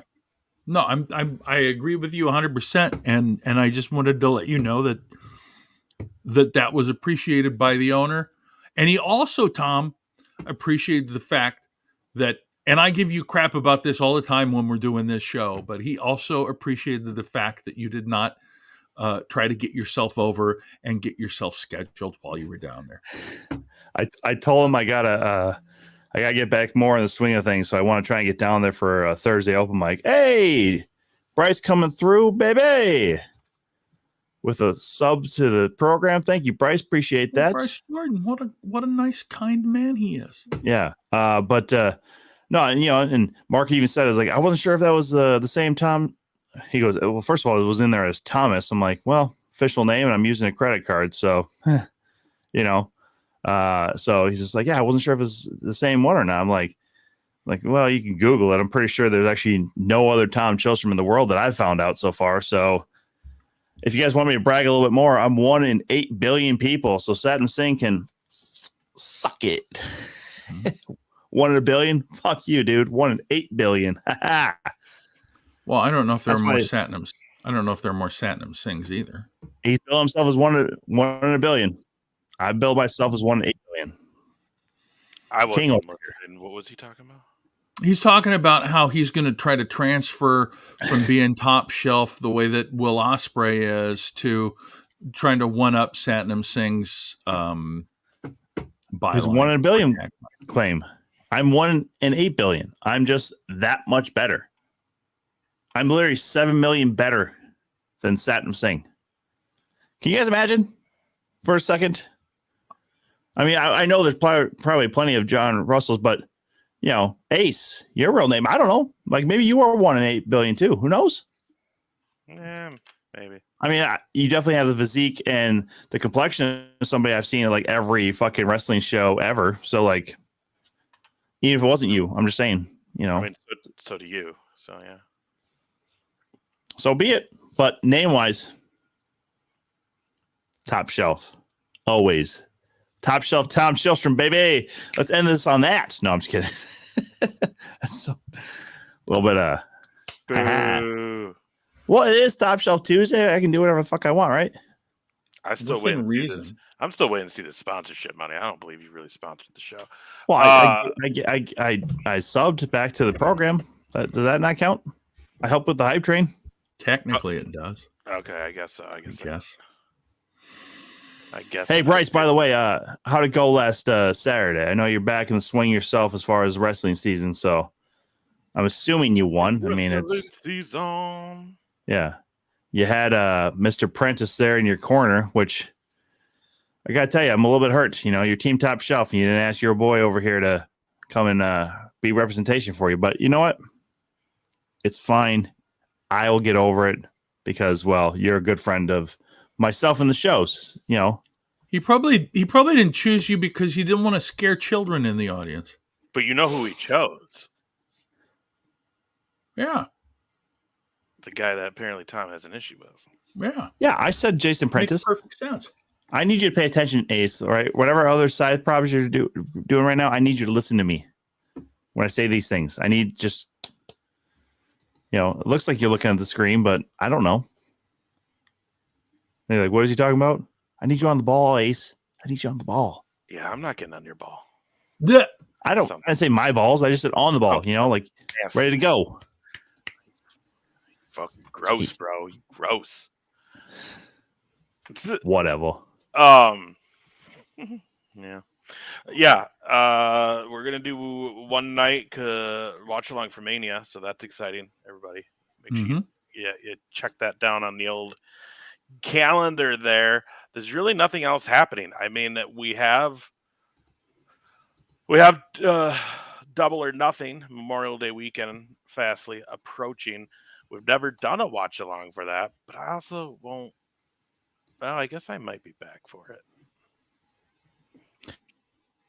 Well, yeah, because AEW tried to set up a lot of their pay-per-views based around holiday weekends. So Memorial and Labor Day are two of their big ones. So Revolution is just right around the corner. So I believe it's March the 3rd.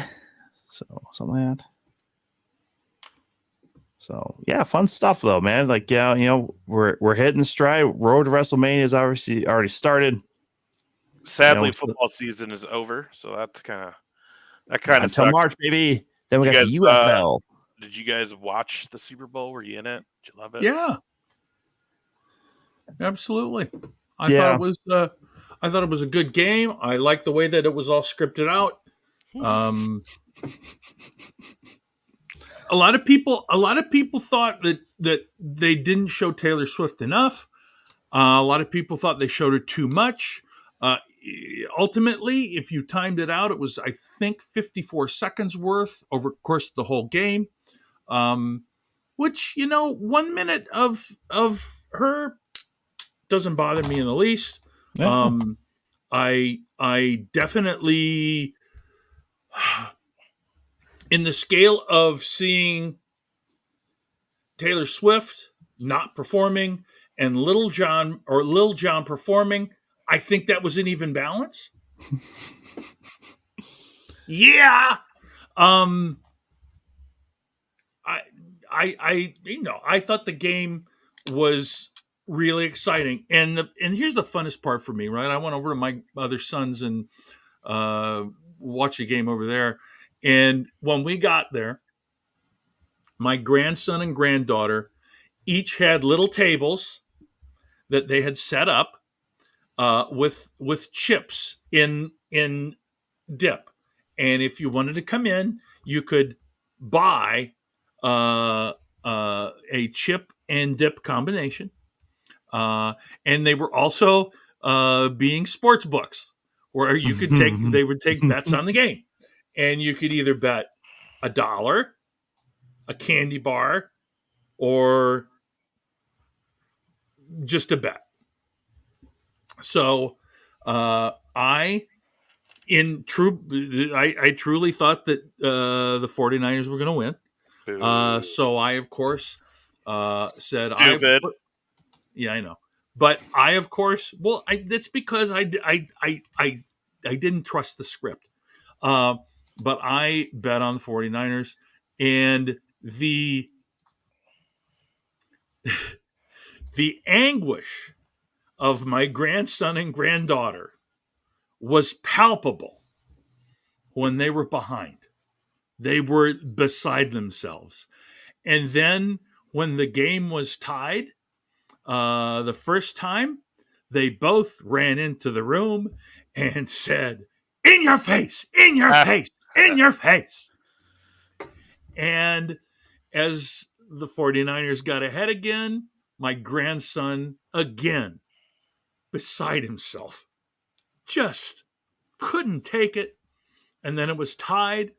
And then he said, and then when the 49ers kicked the field goal, he says, "Oh my God, I'm never going to get my candy bars." And then of course they get, and it was fun because they won. I honestly I didn't care one way or the other, but it was just fun. Bullshit. 5 candy bars I put on this game. I know. I was like, bullshit. I'm like, look. Flips over their table with the chips. Let's just be honest. This shit. When the 49ers went back ahead, I said "in your face" a couple of 3 times too. As you do to little children. Well, of course, you got to teach them, the right way to be a poor winner. Yeah, that's right. Sportsmanship. It's key. Yes. But anyway, it was nice that they both got to kind of experience that win thing. Although, if I'm honest, I don't know if having a second grader and a kindergartner learn how to run a sports book is a good thing. It's great. But math, life skills, man. Life skills. Math. But other than that, no, I thought it was really exciting. The only thing that I wish was that they would start the game earlier, because even granted it went to overtime, but when it got to be like the third quarter, I was like, I kind of want to go home. I think it was like that though because the first half was so boring. Yeah. Yeah, the first quarter was a scoreless game. I mean, that's come on. Kind of unheard of. But I would honestly, I'd like it if they started it an hour earlier. I understand they want to have prime time, but the reality is if they start an hour earlier and there's no overtime, they're still going to get done 8:30. They're going to get the majority of prime time. So, and then because I don't know what it was like at your guy job on Monday, but for me, it was dead on Monday when I did my job, and there were a lot of people that are just sort of dragging because most people don't stay up that late on a Sunday night. I took Monday off. Did you? No, look at that. Well, because I always have people. I always host, so I take off so I can clean and shit the next time. Oh yeah.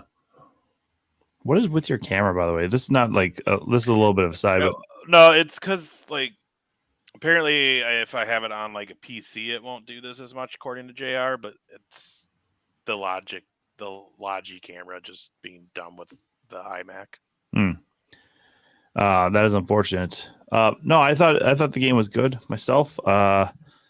I think a lot of people put a lot of blame initially on that kicker for missing the extra point, but also you don't think that the Chiefs would have just gone for it. They were rolling pretty well there towards the end of the regulation. I think they probably would have gone for a touchdown then. So, it ended up being a very good game. Like, I think people saying it was an instant classic are probably up there, off their fucking rocker a little bit. I mean, the term instant classic to me is it's a hard sell on some of these because there's still some questionable things that the referees did, like the Snead, the secondary for the Chiefs. He was allowed to stay in the game after hitting somebody. Like, game misconduct, a lot of times, especially when you hit somebody in retaliation, you're generally fucking thrown out. And that guy's gotten away with a lot of shit this year. So again, when we talked about it was scripted well, that's one of those things. I think the kick returner for 49ers, for whatever reason, he had like a string coming down his off his belt or whatever. That was really weird. And then when he muffed that fucking punt return, it's like, all right, that's the guy you should be fucking blaming. But it wasn't him. It wasn't him though. It was the dude in front of him. It hit his back of his heel. So then when it went to him to catch it, he couldn't because it hit the dude in front of his heel. So that's one of those things in football. That's bad communication.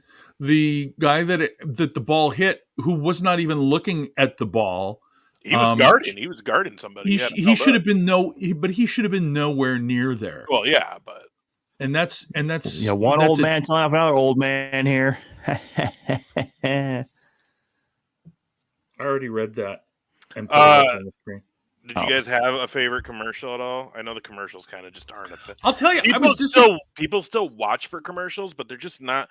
When did they decide that you spend all this money on these commercials and they can't be funny anymore?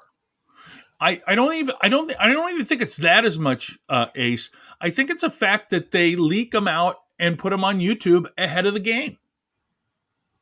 Because once you see them, the surprise is not there. Well, I didn't see a lot of them because I don't watch a lot of shit. But I think in my day though, like I remember being a kid and how like it was always a funny, like you always remember these funny commercials and they were always like all like that, and now everything's not like that. Like honestly, the Christopher Walken and then the Dunkin' Donut with Affleck and J-Lo. The Dung Kings was good. The Christopher Walken was good. The Paramount Plus where so I guess there's a longer version of that Paramount Plus that's better than what was shown. Yes, and the longer one is absolutely funny. But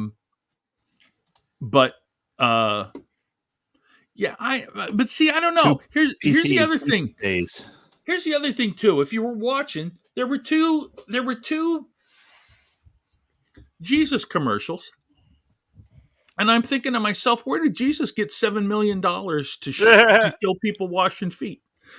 And I'm not. And like while they were doing it, I made the comment, and I think one person in my place wasn't too happy because they go to church a lot. I mean, look. But when they were doing the washing the feet thing, like every scenario, I'm like, the thing that makes no sense is in every scenario, there's a sink that's feet away. They could just go put their foot in. Yeah. Like. I'm trying to. I know, Dan. I give you a hard time. I'm trying to think what else. I mean, obviously Budweiser's in a situation where they're trying to make up lost reputation, I guess, for lack of a better term. I don't know if they did anything. I mean, really hey, we're going to bring our horses back. Okay, well that doesn't whatever. I don't know. The one that I was disappointed, and Tom, Josh Florhog, who was on the Little Caesars ad with playing a fella named Daryl, who was rooting for the 49ers in his lucky chair. And in his lucky chair, he did everything. And at the end, George Kittle says, "Want to thank Daryl for you know what." I was That's hoping. actually old though. Like I've seen that. Oh, like I know a it's month or old. two ago. It's this year though, but Andy Fisher, who's from down in Rochester, had posted on Twitter that he thought that Daryl, being the good luck charm, should also be at the Super Bowl. And yeah, that one wasn't bad. yeah, exactly. But and so I thought there might be something, but there wasn't. So Well, yeah, because Bud Light did that when they had the Post Malone commercial, and then the guy who was with Post Malone was they were both in a box. Like, I also think the logistics of getting that fucking chair into the stadium, showing Floor Hog on the field or in a box is like also a whole nother thing. Like, yeah. Oh, definitely. But yeah, good on Josh Floorhog, our buddy. He's a hell of a comedian, by the way, everybody. So if you've seen the Little Caesars commercial, first of all, Little Caesars is straight fucking trash. But they at least know talent when they see it with that lispy voiced fuck known as Josh Floorhog. But he's very funny, and believe me, he wouldn't be offended by what I just said there. So and here's the thing about Little Caesars: they make shit pizza, but they are very good at marketing. They really are. Yeah. I mean, even the whole back in the day pizza, like everybody was fucking saying that when I was a kid. It's like, it's not even that fucking good. It's barely fucking pizza if you really think about it. Yeah. Cardboard, huh? You think that's pizza? No. Yeah, I think the only memorable commercial for me, and we talked about it earlier, was the Kawasaki one. You know, where everybody's getting mullets and stuff, and then drive by good old Stone Cold Steve Austin. He's gotten his flow back, and all of a sudden, thanks, fellas. It's like I wish you would have just gone up and stunned him. I didn't want hair in the first place. Stone Cold doesn't need your damn hair. Fuck that. What? I wish when they drove by and they did that, he was holding his What? cat. He was holding his cat Poncho. What? You know, the whip What? just goes and then the cat. I like the fact that his dog got a mullet too. Oh, okay. They did it with his dog. Okay. Yeah. Because if you watch his Instagram, like he has a cat. He has 2 cats at his farm, his ranch. Yeah. One of them like always climbs on his shoulder, and it's Poncho. And he'll walk in there now daily and just, oh, Instagram wants to know how Poncho's doing. Poncho, say something for the Instagram people, Poncho. Yeah, Poncho's a good kitty. Like, it's just fucking hilarious. It's the guy that's like, fuck you, DTA. To fucking, you know, raise hell and leave. And then here he is with this cat on his shoulder. Poncho, say something for Instagram. I just remember something too, and I wanted to state this too. As we are a wrestling program as well, congratulations to Steve Mongo McMichaels making it into the Pro Football Hall of Fame. Oh, yeah. One of the iterations of the Four Horsemen. Not a good iteration, if you will, but he is also not doing great health wise. His wife represented him there at the Super Bowl, but so congratulations to a former wrestler. I don't know. He wasn't all that great in the ring, but you know, again, he was part of the heyday of Four Horsemen in the actual Monday Night Wars with WCW. So good for him. I also think, you know, as a Vikings fan, Jared Allen got screwed. I think he'll probably make it in next year, but yeah, I think that was kind of bullshit because his numbers are better than Dwight Freeney's, and Dwight Freeney made it in. So People just like it horseshit. more. Huh? People just like that other guy more. Oh, they did. Yeah, Dwight Freeney was a little easier to deal with. Jared Allen's time as a chief was marred by him not being the best person, some drug use, and not being a big old douche. Nothing wrong. But with now that. that guy had a fucking mullet. Still has a great fucking mullet, by the way, too. So Nothing wrong with being a big old douche. You can just ask Whoa, Tom. whoa. There's no such thing as a good mullet. Let's just put that out there right now, okay? I mean, I appreciate good flow. I mean, hell, we got Mississippi State High School hockey's coming up soon. The state tournament. Flow, baby. This is true. Oh, This is true. it's gonna be fun to see it this year. Some of these kids are getting crazy with that shit, dude. Yeah, you're right. All right. Well, okay. I got to get back on the booking. It's been a little bit with the trips and everything else that's going on with the holidays and stuff. So we'll get back on that. I know there's a few people I got to reach out to. Holy shit. We'll get it. Nail some dates down. But yeah.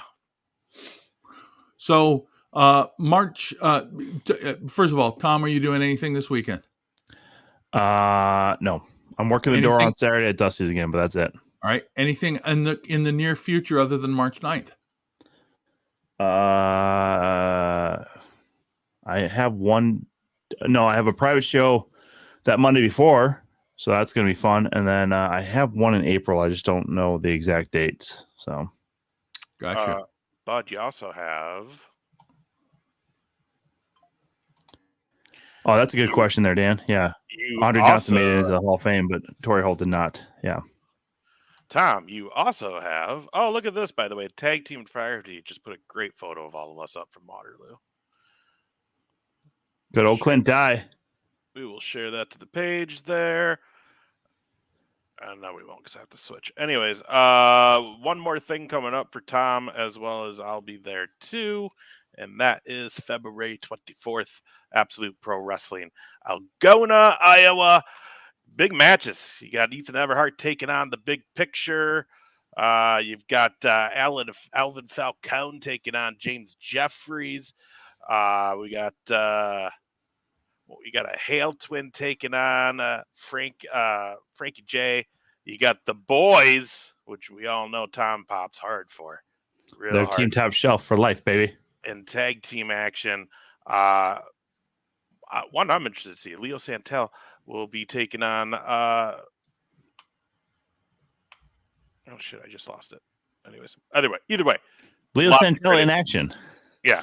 I don't know what happened to the picture. So check that out, guys. We'll be down there. Tom will be doing commentary. I'll be there doing your ring announcing.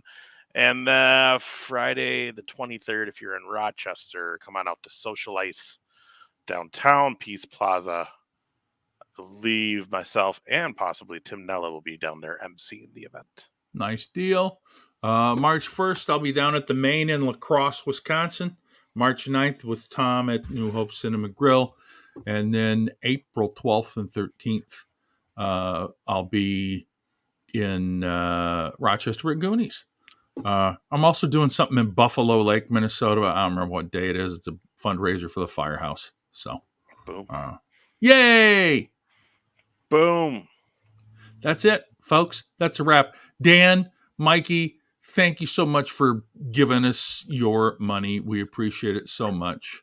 And it helps us keep this going. Tell your friends how much fun we have doing this show most times.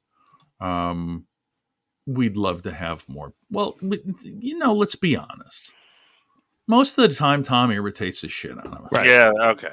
True stuff. But we try to have fun. We persevere, and then we get through it. We push through, God damn it. And then the next thing you know, 2 hours is over, and we can say, God, we don't have to talk to Tom for another week. Just another 2 Top Shelf Tuesday there, fuckers. Anyways, by the way, buy a cabin on buy a cabin on the Chris Jericho cruiser. You can come hang out with us together. Yeah, we'd love to. Yeah. We'd love to see you on the wide and open sea. All right, thank you guys. Thank you, again. Dan. We'll see you next week. Take care, everybody. Bye bye.